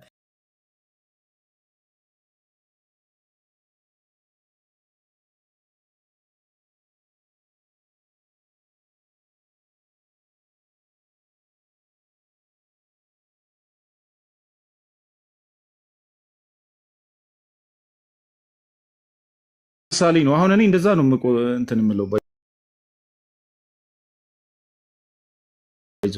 እውነተኛ ምሳሌ የሆነ እውነተኛ አለ ያ በቃ ያንን እንድናስታውስ የክርስቶስን ስለአንተ ማስታወስ አይደለም። ኦ ማይ ጋድ ቢኒ በጣም እያደከምከኝ ነው። ስለአንተ ማስታወስ አይደለም እዚህ ጋር እየተወራ ያለው እንዴ፣ ስለ ህብረት ነው እየተወራ ያለው። ስለአንተ ማስታወስ አይደለም። ቢኒ ፎከስ አድርግ ፕሊዝ። ለምን መሰለህ ራስን እየሸወርኩ ከሆነ እኔ እየደከምኩኝ ነው እውነቱን ለመናገር። አሁን እያወሩ ያሉት እኔ ስለ ህብረቱ ነው። ይህንን ፓርት እንለፈውና ያኛውን ስለ አይ ቲንክ ስለ እንትን ነው አይደል ሲወራ የነበረው ያን ቀጣዩን ክፍል ምናልባት የዛሬውን ኢሹ የኔን ሀሳብ እንትን ለማለት ያክል እስኪ በደንብ እንግዲህ የኔ እንትን እንደዛ ነው። አሁን ይሄንን ክፍል ጠይቅ፣ በደንብ አድርገህ ጠይቅ። የፓስተር ዳዊትን የሆነ ነገር አይተህ ሳይሆን ጭንቅላትን ተጠቀም ቢንዬ። በዛ ላይ በደንብ ያው ምንድን ነው ያ ህብስቱ በራሱ ያ ጽዋው በራሱ ለምሳሌ ጌታ ለሐዋርያቱ ይህ ስጋዬ ነው ብሎ ሲሰጣቸው ሐዋርያቱ ስጋውን ነው የበሉት። ይህ ደሜ ነው ሲሰጣቸው ሐዋርያቱ የጠጡት ደሙን የጠጡት። ኦኬ ሐዋርያቱ ከመጠጣታቸው በፊት ሐዋርያቱ ከመብላታቸው በፊት ያ የጌታ ያ ህብስቱ የጌታ ስጋ ነው አይደለም ቢኒ? የጌታ ስጋ አይደለም። ያው ከመብላታቸው በፊት የጌታ ስጋ አይደለም ስለ እናንተ እንትን የሚለው ነው ብሎ ነው እንጂ የሰጣቸው ሪል ስጋ አይደለም። ቢኒ ፕሊዝ የጠየቁ ጥያቄ ስማኝ። ከመብላታቸው በፊት የጌታ ስጋ ነው ወይስ አይደለም? የጌታ ስጋ አይደለም። ከበሉት በኋላ የጌታ ስጋ የሚሆነው ያው ምሳሌ ነው። የጌታ ስጋ ምሳሌ። ከበሉት በኋላ ምንድን ነው የሚሆነው? እኮ ያው ነው በቃ ላይክ ስለ እናንተ እንትን የሚለው ስጋዬ ነው በቃ እንደዛ እንዲያምኑ ነው እየነገራቸው ያለ እና ይህንን ደግሞ ክርስቶስ ኢየሱስ እስኪመጣ ድረስ በመብላታቸው ኦኬ። እንዲሁም ጥሩ ጥያቄ ልጠይቅ። ትበላለህ አንተ የጌታን ስጋና ደም? በምሳሌ ችግር የለም።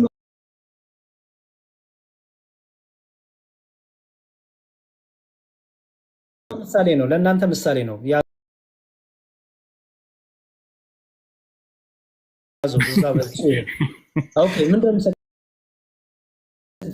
ምሳሌው የሚሰጥ ጥቅም ምንድን ነው? ያው አስታውሳለሁ የጌታ ኢየሱስ ክርስቶስ እስኪመጣ ድረስ ሞቱን እናገራለሁ ማለት ነው። የጠየቁ ለአንተ ምን ጥቅም ይሰጥሃል? ማስታወስ ነው በቃ ችናት። ከዛ የዘለለ ጥቅም የለውም። አዎ ማስታወስ ነው በቃ ዝም ብለህ። ስለዚህ የምትበላው ሞቱን እናገራለሁ። አዎ ገባኝ፣ ችግር የለውም እኮ። ምንድነው ጥቅሙ ለአንተ የሚሰጥ? ያንን በመብላት ለምሳሌ ስጋዊ ምግብ በመብላት በመጠጣት ጌታ ኢየሱስ ክርስቶስ ለእኔ የከፈለውን መስዋዕትነት አስታውሳለሁ። ከኃጢአት ርቃለሁ። ምን ታገኝበታለህ ቢኒዬ? ምን ታገኝበታለህ በመብላት? ህይወት አገኝበታለሁ። ላይክ ማለት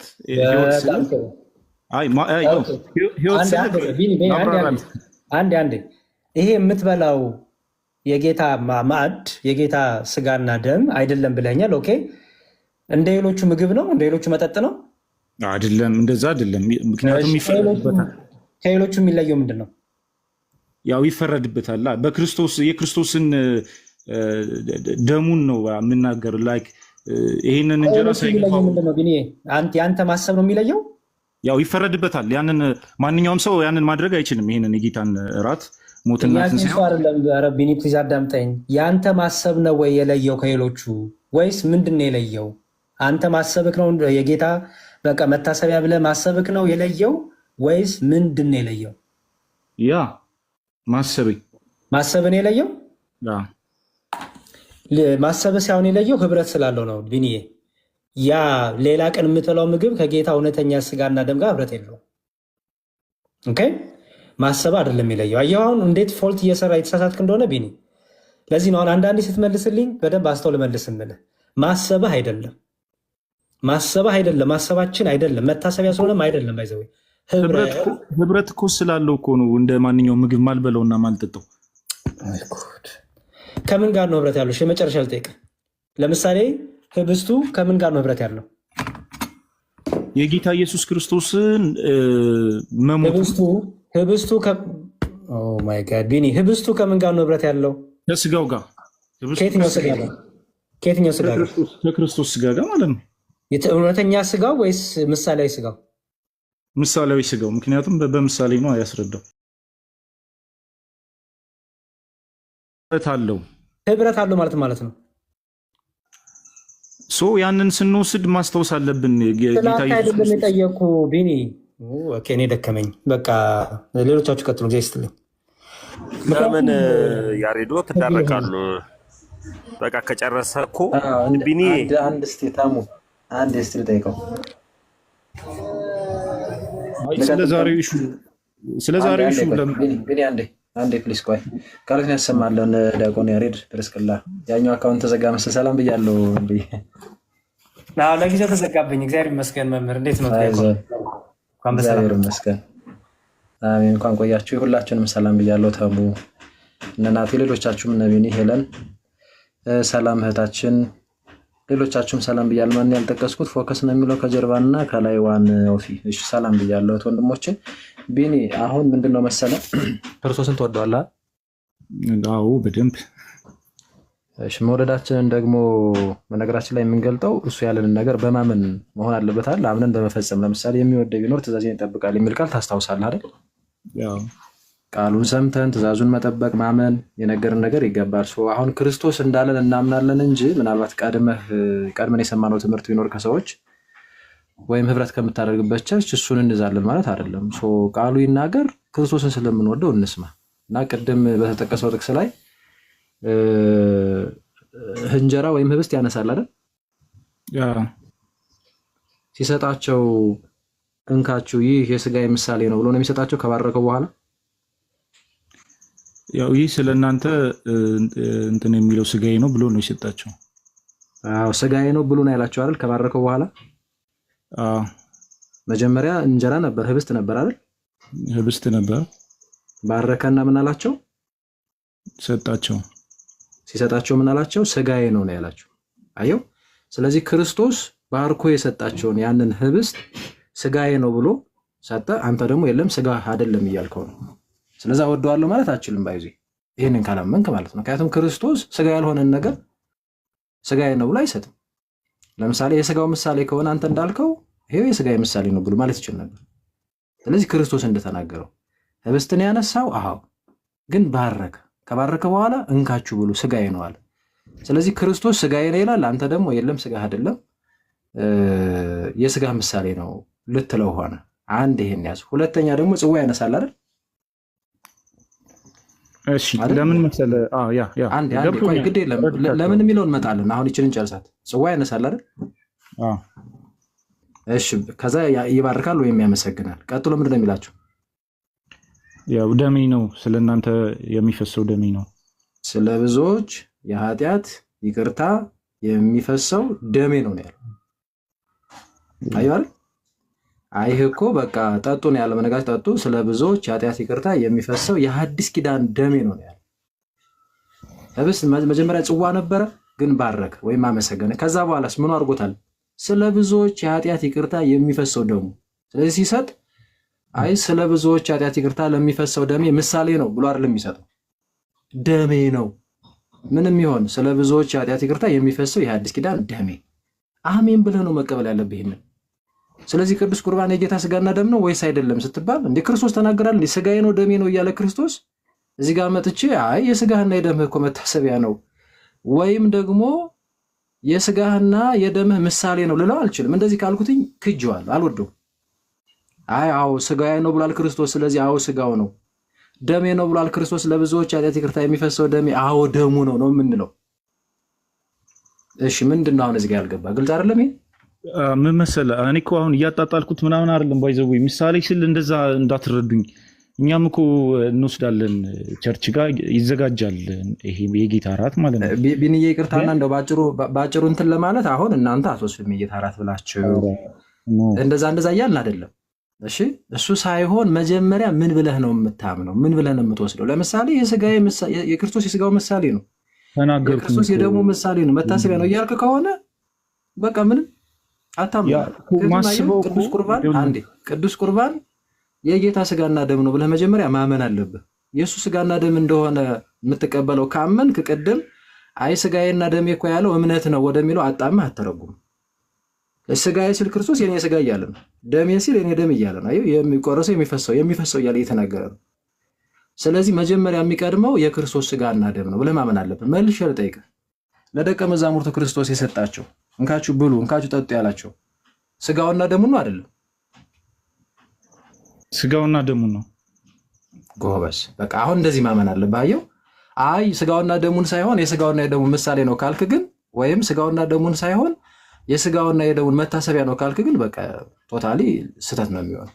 ስለዚህ ይህንን እንደዚህ የያዘ አንተ አሁን ኦኬ፣ የሰጣቸው መጀመሪያ ያነሳው ህብስት ነበረ፣ ጽዋ ነበረ። ነገር ግን ይህንን በባረከው ባመሰገነ ጊዜ ስጋውና ደሙ ስላደረገው ይኸው ስጋዬ ነው ደሜ ነው ብሎ ስለሆነ የሰጣቸው እውነት ነው የሰጣቸው ስጋውንና ደሙን ነው። ምክንያቱም ክርስቶስ የሰጣቸው ስጋዬ ነው ደሜ ነው ብሎ ሰጥቷቸው እዚህ ጋር ማንም መጥቶ አረ ብሎ ሊጨምር ሊቀንስ አይገባም።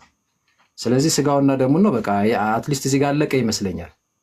እሺ እኔ አንድ ጥያቄ ልጠይቅ።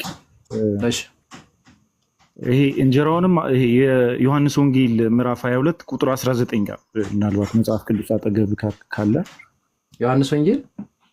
ዮሐንስ ወንጌል ምዕራፍ ሉቃስ ወንጌል ሉቃስ 22 19 ጋር ማለት ነው። እንጀራውን አንስቶ አመሰገነ፣ ቆርሶም ምን ይላል? ቆርሶም ሰጣቸውና ይላል ስለናንተ የሚሰጠው ስጋዬ ነው፣ ይህንን ለመታሰቢያዬ አየው፣ ይህንን ለመታሰቢያዬ አድርጉት አለ። ለመታሰቢያ እኮና ይህንን ለመታሰቢያ ላስረዳ። እሱን በቃ ቆይ፣ ምንም የሚቀየር ነገር የለውም። ቢንዬ ይኸውልህ፣ አንደኛ ዮሐንስ 6 ነው መሰለኝ ቅድም ስጀምሮ የሰማሁት እዛ ጋር ስለ ዓለም ሕይወት ወደዚህ ልመጣልን ነው። ላገናኝልን ነው። ስለ ዓለም ሕይወት የምሰጠው እንጀራ ስጋዬ ነው ብሎ ነበር ዮሐንስ ወንጌል ምዕራፍ 6 ቁጥር 51 ላይ። ከዛ አይሁድ አንጎራጎሩ አይደል? ተከራከሩ። እንዴት ስጋውን ሰጥቶ እንዴት ልንበላ እንችላለን ምናምን ብለው በጣም በቃ እንትን ሆነባቸው። ከዛ ክርስቶስ አይ እዚህ ጋር እኮ እንደው ስጋዬ ነው ያልኳችሁ እኮ ማመን በእኔ ማመን ቃልን መቀበል ምናምን አላለም። እውነት እላችኋለሁ የሰው ልጅ ስጋ ካልበላችሁ አንዴ ቆይ ቢኒ ላገናኝልን። እውነት እላችኋለሁ የሰው ልጅ ስጋ ካልበላችሁ ደሙንም ካልጠጣችሁ በራሳችሁ ህይወት የላችሁም ማለት። ስለዚህ የእነሱ ጥያቄ ምንድን ነበር? እንዴት ስጋውን እንበላለን አሉ። ክርስቶስ ምን አለ? አስረግጦ እውነት እላችኋለሁ የኔ ስጋ ካልበላችሁ የሰው ልጅ ያለው ራሱን ነው አይደለ? ደሜንም ካልጠጣችሁ በራሳችሁ ህይወት የላችሁ። ፊት ለፊት ነው የመለሰላችሁ። እሺ ዮሐንስ ነገር አልሰጠም። ቆይ አንዴ ቆይ ይቀጥልና ምን ይላል? ስጋዬን የሚበላ ደሜን የሚጠጣ የዘላለም ህይወት አለው። ስጋዬን የሚበላ ደሜን የሚጠጣ እኔ በእርሱ እኖራለሁ እርሱም በእኔ ይኖራል። ስለዚህ እዚህ ጋር ትምህርት ነው ያስተማረው። ስለዚህ ምንድነው መሰለ የሰው ልጅ የዘላለም ህይወት እንዲያገኝ ከላይ ከፍ ብሎ በእኔ የሚያምን ብሎ ነግሮን ነበር። ስለዚህ ሰው ካመነ ተጠምቆ መጥቶ የጌታ ስጋና ደም መብላት መጠጣት አለበት። ምክንያቱም ስጋውን ሲበላ ደግሞ ሲጠጣ ያገኛል? የዘላለም ህይወት ያገኛል። እዛው ደግሞ ክርስቶስ እንደተናገረው ክርስቶስ ከዛ ሰው ጋር ለምሳሌ እኔ በበላ ስጋው በላ ደግሞ መጠጣ ክርስቶስ ከኔ ጋር እኔም ከክርስቶስ ጋር እኖራለሁ ማለት ነው። ይህንን ነገረ። ከዛ ተመልከት ስጋዬን የሚበላ ደሜን የሚጠጣ የዘላለም ህይወት አለው ብሎ ስጋው እንደሚበላ ደሙን እንደሚጠጣ ተናግሮ አስተምሮ ጌታ እዚህ ጋር ቅድም የነገርኩ ክፍል ላይ ደግሞ የማቴዎስ ወንጌል ምዕራፍ 26 ቁጥር 26-28 ባለው ይኸው ህብስት አንስቶ ስጋው አድርጎ ይኸው ስጋዬ ነው ብሎ ጽዋ አንስቶ ጠጡ ደሜ ነው ለብዙዎች የኃጢአት ይቅርታ። አሁን የዘላለም ህይወትም ስትል ራሱ የኃጢአት ይቅርታም ስትል መዳን የሚመለከት ጉዳይ ነው። አሁን እንደዚህ ነገረን። ስለዚህ ስጋውን እንበላለን ደሙን እንጠጣለን። ቅዱስ ቁርባን የጌታ ስጋና ደም ነው። አዎ ለምንድን ነው የምንበላ የምንጠጣው? ለኃጢአት ይቅርታ፣ ለዘላለም ህይወት። ይኸው የጣል ነው የለም። አሁን አንተ ወደ አነሳው እንምጣ። ቅዱስ ሉቃስ ደግሞ በተለየ መንገድ ያለውን አይ ቲንክ የሚጠቅሰው አይመስለኝም። እንካችሁ ስጋዬ ነው ብሎ ሲሰጣቸው እንጂ ብሉ ጠጡ በሚል ያስቀምጠው አይመስለኝም። ቸክ ማድረግ እንችላለን። ብሉ ጠጡ ስላላስ እንትን አውጣውና ይሄ እኔ ለመታሰቢያ የምትለዋ ነች። አቸኩል ልዳስል ነው። እኔ ምንም የምዘለው ነገር የለም ወንድም አለ። እንጀራንም አንስቶ አመሰገነ ቆርሶም ሰጣቸውና ይላል ስለ እናንተ የሚሰጠው ስጋዬ ይህ ነው ይልና ብሉ ራሱ አይሉ። የሚገርም ቅዱስ ሉቃስ እንግዲህ ሲዘግብ በተለየ መንገድ ነው የሚያስቀምጠው ሲጽፍ ማለት ነው። ከዛ ግን እንደዚህ ስላልጻፈ ግን ኖረ የሚበላ አይደለም ልንል አንችልም። ቅድም ነግሮናል። ዮሐንስ ላይ ነግሮናል። ማቴዎስ ላይ ነግሮናል። ሌላም ክፍል ላይ እንደዚሁ ነግሮናል። ስጋዬ ነው ይልና ይህንን ለመታሰቢያዬ አድርጉት አለ ይላል። እሺ ቁጥር 20 ላይ ደግሞ እንዲሁም ከራት በኋላ ጽዋን አንስቶ እንዲህ አለ፣ ይህ ጽዋ ስለ እናንተ በሚፈሰው በደሜ የሚሆን አዲስ ኪዳን ነው አለ ይላል። አሁን ተመልከት እንግዲህ። ስለዚህ አሁን እዚህ ጋር የምንነገረን ምንድን ነው ያነሳው? ህብስት። ከዛስ ምን ያደርገዋል? አመሰገነ ይላል ቅዱስ ማቴዎስ ሲዘግብ። ባረከ ነው የሚለው አንድ ነው፣ ተመሳሳይ ነው። ነገራችን ላይ ባረከ፣ አመሰገነ፣ ቀደሰ አንድ ናቸው። ስለዚህ አሁን ሲያመሰግን ካመሰገነ በኋላ ሲሰጣቸው እንኩ የስጋዬ መታሰቢያ ነው አይልም ይላል እንዴ ቢኒ? ያው እንግዲህ የስጋዬ መታሰቢያ ነው አይልም። የስጋዬ መታሰቢያ ነው የሚሰጣቸው አይልም። በቃ ይገባህ ነው እንደዚህ ጠየቁ። የስጋዬ መታሰቢያ ነው አይልም ማለት እኮ ስጋዬ ይህ ነው ግን ይህ ስለዚህ ተመልከት ያርጉት። እሺ አንዴ ቆይ። ስለዚህ ተመልከት። ስለዚህ አሁን ሲሰጣቸው ካመሰገነ ከባረከ በኋላ ስጋዬ ነው ያላቸው፣ እንደ ቅድሙ አንድ ነው።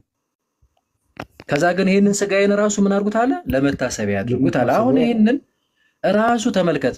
ስጋውን እንበላለን፣ በደንብ ስማኝ፣ ምን ጥለው የለም እኛ ስጋውን እንበላለን፣ ደሙን እንጠጣለን ማለት ቅዱስ ቁርባን የጌታ ስጋና ደም ነው። ቅድም አንተም እንግዲህ ያመንክ ተቀበልከው ማለት ነው። ኦኬ፣ እሱ ምን የሚሆነው ቅዱስ ስጋና ክቡር ደሙ የሚበላና የሚጠጣ ነው ብሎ ጠጡ ብሎ ሰጥቶናል። ለምንድን ነው የምንበላ የምንጠጣው? ስጋዬን የምንጠጣ የዘላለም ሕይወት አለው ብሎናል። አንድ የቅድሙ የጠቀስ ነው። ማቴዎስ ላይ ስንመጣ ደግሞ ለኃጢአት ይቅርታ ብሎ ነግሮናል። ስለዚህ ለዘላለም ሕይወት ለኃጢአት ይቅርታ ስጋውና ደሙን እንበላለን እንጠጣለን። ይህንን ስጋውና ደሙን ለዘላለም ሕይወት ለኃጢአት ይቅርታ ግን ስንበላ ስንጠጣ በራሱ በዚህ በቅዱስ ስጋና በክቡር ደሙ ማናስበዋለን? ክርስቶስ ስለኛ መከራ ሞት እንደተቀበለም እሱን እናስባለን። ገብቷል? በዛን ሰዓት ልክ ማለት አሁን እኔ በዚህ ተስማምቻለሁ። ግን ዮሐንስ ወንጌል ምዕራፍ 6 ጋር ያለው ክፍል ጋር የተጻፈውና እዚህ ጋር የተጻፈው ስጋዬ የሚለው ይሄ ህብስቱን ቆርሶ የሰጣቸው ለመታሰቢያ ያደረገው ይለያያል ነው። በእኔ አይለያይም። እንድታስረዳኝ አሁን የምፈልገው ጥያቄን ልጨርስና ከላይ ጀምረህ ዮሐንስ ወንጌል ምዕራፍ 6ን ከላይ ጀምረህ ሙሉን አንብበዋል? ሳላነበውና ዝም ብዬ እንትን እልሃለሁ። እንዲህ ብዙ ጊዜ አንብቤ አውቃለሁ እኮና እያወራቸው የነበረ ጌታ ኢየሱስ ክርስቶስን ሰዎች ያኔ የሚከተሉት የነበረ ስላበላቸውና ስላጠጣቸው እንደነበረ በአጭሩ ቆይ ላስረዳህ። ተረድቻለሁ ወንድም አለው። በነገርህ ላይ በአንድ ምዕራፍ ውስጥ በአንድ የመጽሐፍ ቅዱስ ምዕራፍ ውስጥ እንደው አንድ ሀሳብ ተነስቶ በዛው በአንዱ ብቻ ፖይንት ያልቃል ማለት አይደለም። በአንድ ምዕራፍ ውስጥ በጣም ብዙ የተለያዩ ነገሮች ልታገኝ ትችላለህ። ስለ እምነት ተናግሮ ስማኛ እንዴ ቆይ ስለ እምነት ተናግሮ ጥምቀትን ሊያመጣ ይችላል፣ ስጋና ደሙን ሊያመጣ ይችላል፣ ስራን ሊያመጣ ይችላል። ተረተኛል አይደለ? ስለዚህ ምንድን ነው የሚለውን ነገር እዛው አውዱን ይዘህ ከላይ ጀምረ እያነበብት መሄድ አለብን። አዎ። እና በእሱ ስለማመን ስላለማመን አይሁድ በእርሱ ሊያምኑ እንደሚገባ እያስተማራቸው በደንብ ደጋግሞ በእርሱ ካላመኑ የዘላለም ሕይወት እንደማያገኙ ነገር ግን በእርሱ የሚያምኑ ከሆነ ግን የዘላለም ሕይወት እንደሚያገኙ እያስረዳቸው ምናምን ይመጡና እስቲ አንተ ምን የተለየ ነገር ታደርጋለህ አሉት ማለት ነው። እና ሙሴ እኮ ከምድረ በዳ መና አውርዶ አባቶቻችን በልተዋል የሚል አየህ፣ እሱን ጠቀሱ። ስለዚህ ስለሚበላ ስለሚጠጣ ነገር ሲያመጡ ለህይወታችን አስፈላጊ የሆነውን ነገር በልተነው ጠጥተነው የዘላለም ሕይወት ስለምናገኝበት ነገር ግን በእሱ አምነን ማለት ነው፣ ሳናምን አይደለም። ስለዛ ነገር ተናገረ። የሕይወት እንጀራ እኮ እኔ ነኝ፣ ስለዚህ አሁን ሰው ከእርሱ በልቶ እንዳይራብ ብሎ ስለ ዓለም ሕይወት የምሰጠው እንጀራ ስጋዬ ነው አለ፣ በአጭሩ ማለት ነው። ቁጥር 51 አካባቢ ጀምረ ስትመለከተው አሁን እዚህ ጋር በቃ እንዲህ አሉ። እንዴት የሰው ልጅ ስጋ እንዴት እንበላለን? እንዴት የሱን ስጋ ሰጥቶን እንዴት ልንበላ እንችላለን አሉ። አሁን ተመልከት፣ እንደው በእርሱ ስለማመን ቢሆን ኑሮ ክርስቶስ እዚህ ጋር እኮ ስለ ዓለም ሕይወት የምሰጠው እንጀራ ስጋዬ ነው ስል ማለቴ እንደው በእኔ ስለማመን ስላለማመን ከላይ ስነግራችኋል ነበር እንዴ ብሎ ይናገራል እንጂ አስረግጦ እውነት እላችኋለሁ የሰውን ልጅ ስጋ ካልበላችሁ ደሙንም ካልጠጣችሁ በራሳችሁ ሕይወት የላችሁም ይላል። አየሁ፣ እነሱ ጭንቀታቸው ምንድን ነበር? ክርክራቸው ምንድን ነበር? እንዴት ስጋ እንበላለን? እንዴት ደም እንጠጣለን ነበር። እሱ ሲመልስስ አላስተባበለም። እውነት እላችኋለሁ የሰው ልጅ ስጋ ካልበላችሁ ደሙንም ካልጠጣችሁ የሰው ልጅ ያለው እሱ ነው። ሰው እንደሞ ስጋዬን ካልበላችሁ ደሜን ካልጠጣችሁ በራሳችሁ ሕይወት የላችሁ ማለት።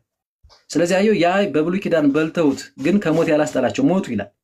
ያመና ምሳሌ ነበረ፣ የራሱ የክርስቶስ ምሳሌ ማለት ነው። ስለዚህ ክርስቶስ የሚበላይ ብሎ ሁሉ ነው የሚናገረው በነገራችን ላይ። ስለዚህ ክርስቶስ የምናምነው ብቻ ሳይሆን ቅዱስ ስጋውና ክቡር ደሙን ደግሞ እንበላው እንጠጣው ዘንድ ሰጠን። ከዛ በኋላ ደገመላቸው፣ ስጋዬን የሚበላ ደሜን የሚጠጣ የዘላለም ሕይወት የሚያገኘው። እነሱስ ጭንቀታቸው ክርክራቸው ምንድን ነው? ቢንዬ እንዲህ ስጋህን ብላ እንዲህ ደም እንጠጣለን።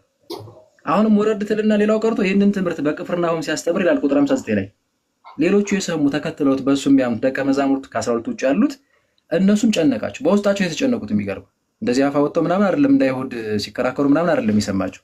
ልብና ኩላሊቴን የሚመረምር አምላክ ስለሆነ ግን በልቡ አወቀባቸው ማለት ልባቸውን አነበባ በልቡ ሳይሆን ልባቸውን አወቀባቸው። ያው እሱ ሁሉን አዋቂ አምላክ ስለሆነ ማለት ነው። ከዛ እንዲህ ያስጨንቃችኋል እንዲህ ምናምን ብሎ ይገሳቸዋል። ገብቷል። በስጋ ነው ያሰቡትና ስጋ ምንም አይጠቅምም፣ ህይወትን የሚሰጥ መንፈስ ነው የነገርኳችሁ ቃል ህይወትም መንፈስም ነው ብሎ ይናገራል። ስለዚህ ምን እያለ ነው? በስጋዊ አስተሳሰብ አየኸው እነሱ በጣም በቃ እዛው ላይ ልክ የሚያወራርዱት ልክ እንደ በግ ምናምን አርደውት እንደዚህ ልክ እዛ የቆረሰ እንደሚሰጣቸው እንደዛ ወይ አስበዋል። ወይም ደግሞ በመንፈስ በእምነቱ ነው አይደለም የተረዱት። እንደዚህ ባለ ቅድም በጠቀስ ነው የማቴዎስ ወንጌል ምዕራፍ 26 ላይ በጠቀስ ነው አይነት ስርዓት እንደሚሰጣቸው ምናምን አይደለም የተረዱት እና ጨነቃቸው። ልክ እንደ አይሁድ ነው ያሰቡት። የአይሁድም ጭንቀት ነገራችን ላይ በእሱ ስላላመኑ እንደዛ ነው። ስለዚህ አሁን ጉዳዩ አየው በመንፈስ ቅዱስ ራሱ አሰራር በእርሱ ኃይልና ስልጣን ቅድም ስራ ሰርቶ ለደቀ መዛሙርቱ እንደሰጣቸው በዛ መንገድ ነበር የሚሰጠን። ህብስቱን አንስቶ ባርኮ ስጋዬ ነው ብሎ ይለናል። ስጋው ስለሆነ ጽዋውንም እንደዛ ቅድም በተናገር ነው። እነሱ ግን በስጋ ነው ያሰቡት። ከዛ መሄድ ፈለጉ። ሂዱ ነው ያላቸው። አየው። ስለዚህ አሁን ከክርስቶስ በላይ አስተማሪ መምህር አለ እንዴ? ቢንዬ አይሁድ የሚሰናከሉ ከሆነ በዛው በቃ እንደው ዝም ብሎ ሐሰት ነገር ያስተምራቸዋል። የሚተረጉም ነገር ከሆነ ከክርስቶስ በላይ የሚያብራራ መምህር አለ እንዴ? እንግዲህ እሱ ምን እኔ በሆን ማላደርገው ነው አንተ እንትን ማታደርገው አይደለም ክርስቶስ ማለት ነው። ፊት ለፊት ቃሉ ግልጽ ነው። እሺ እነሱም አይሁድም አላመኑ። ካላመን ጥለት አልፋለህ እሱም ተናግሯል። ትቢያችሁን አረግፋችሁ ለፉ ነው የሚለው። እሺ ደቀ መዛሙርቱስ አየው ለእነሱንም አላስተባበረላቸውም በቃ። ስለዚህ የተናገረው ስለ ቅዱስ ስጋና ክቡር ደሙ ነው።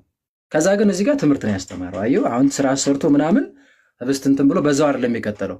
ይሄንን መቼ ነው ያደረገው? ከመሰቀሉ በፊት ዓርብ ሊሰቀል ሐሙስ ምሽት ነው ያደረገው። ይሄ የማቴዎስ ወንጌል ምዕራፍ 26 ላይ ማለት ነው። ስለዚህ ቅድም የነገረን ስጋዬን የሚበላ ደሜን የሚጠጣ ይዘላል።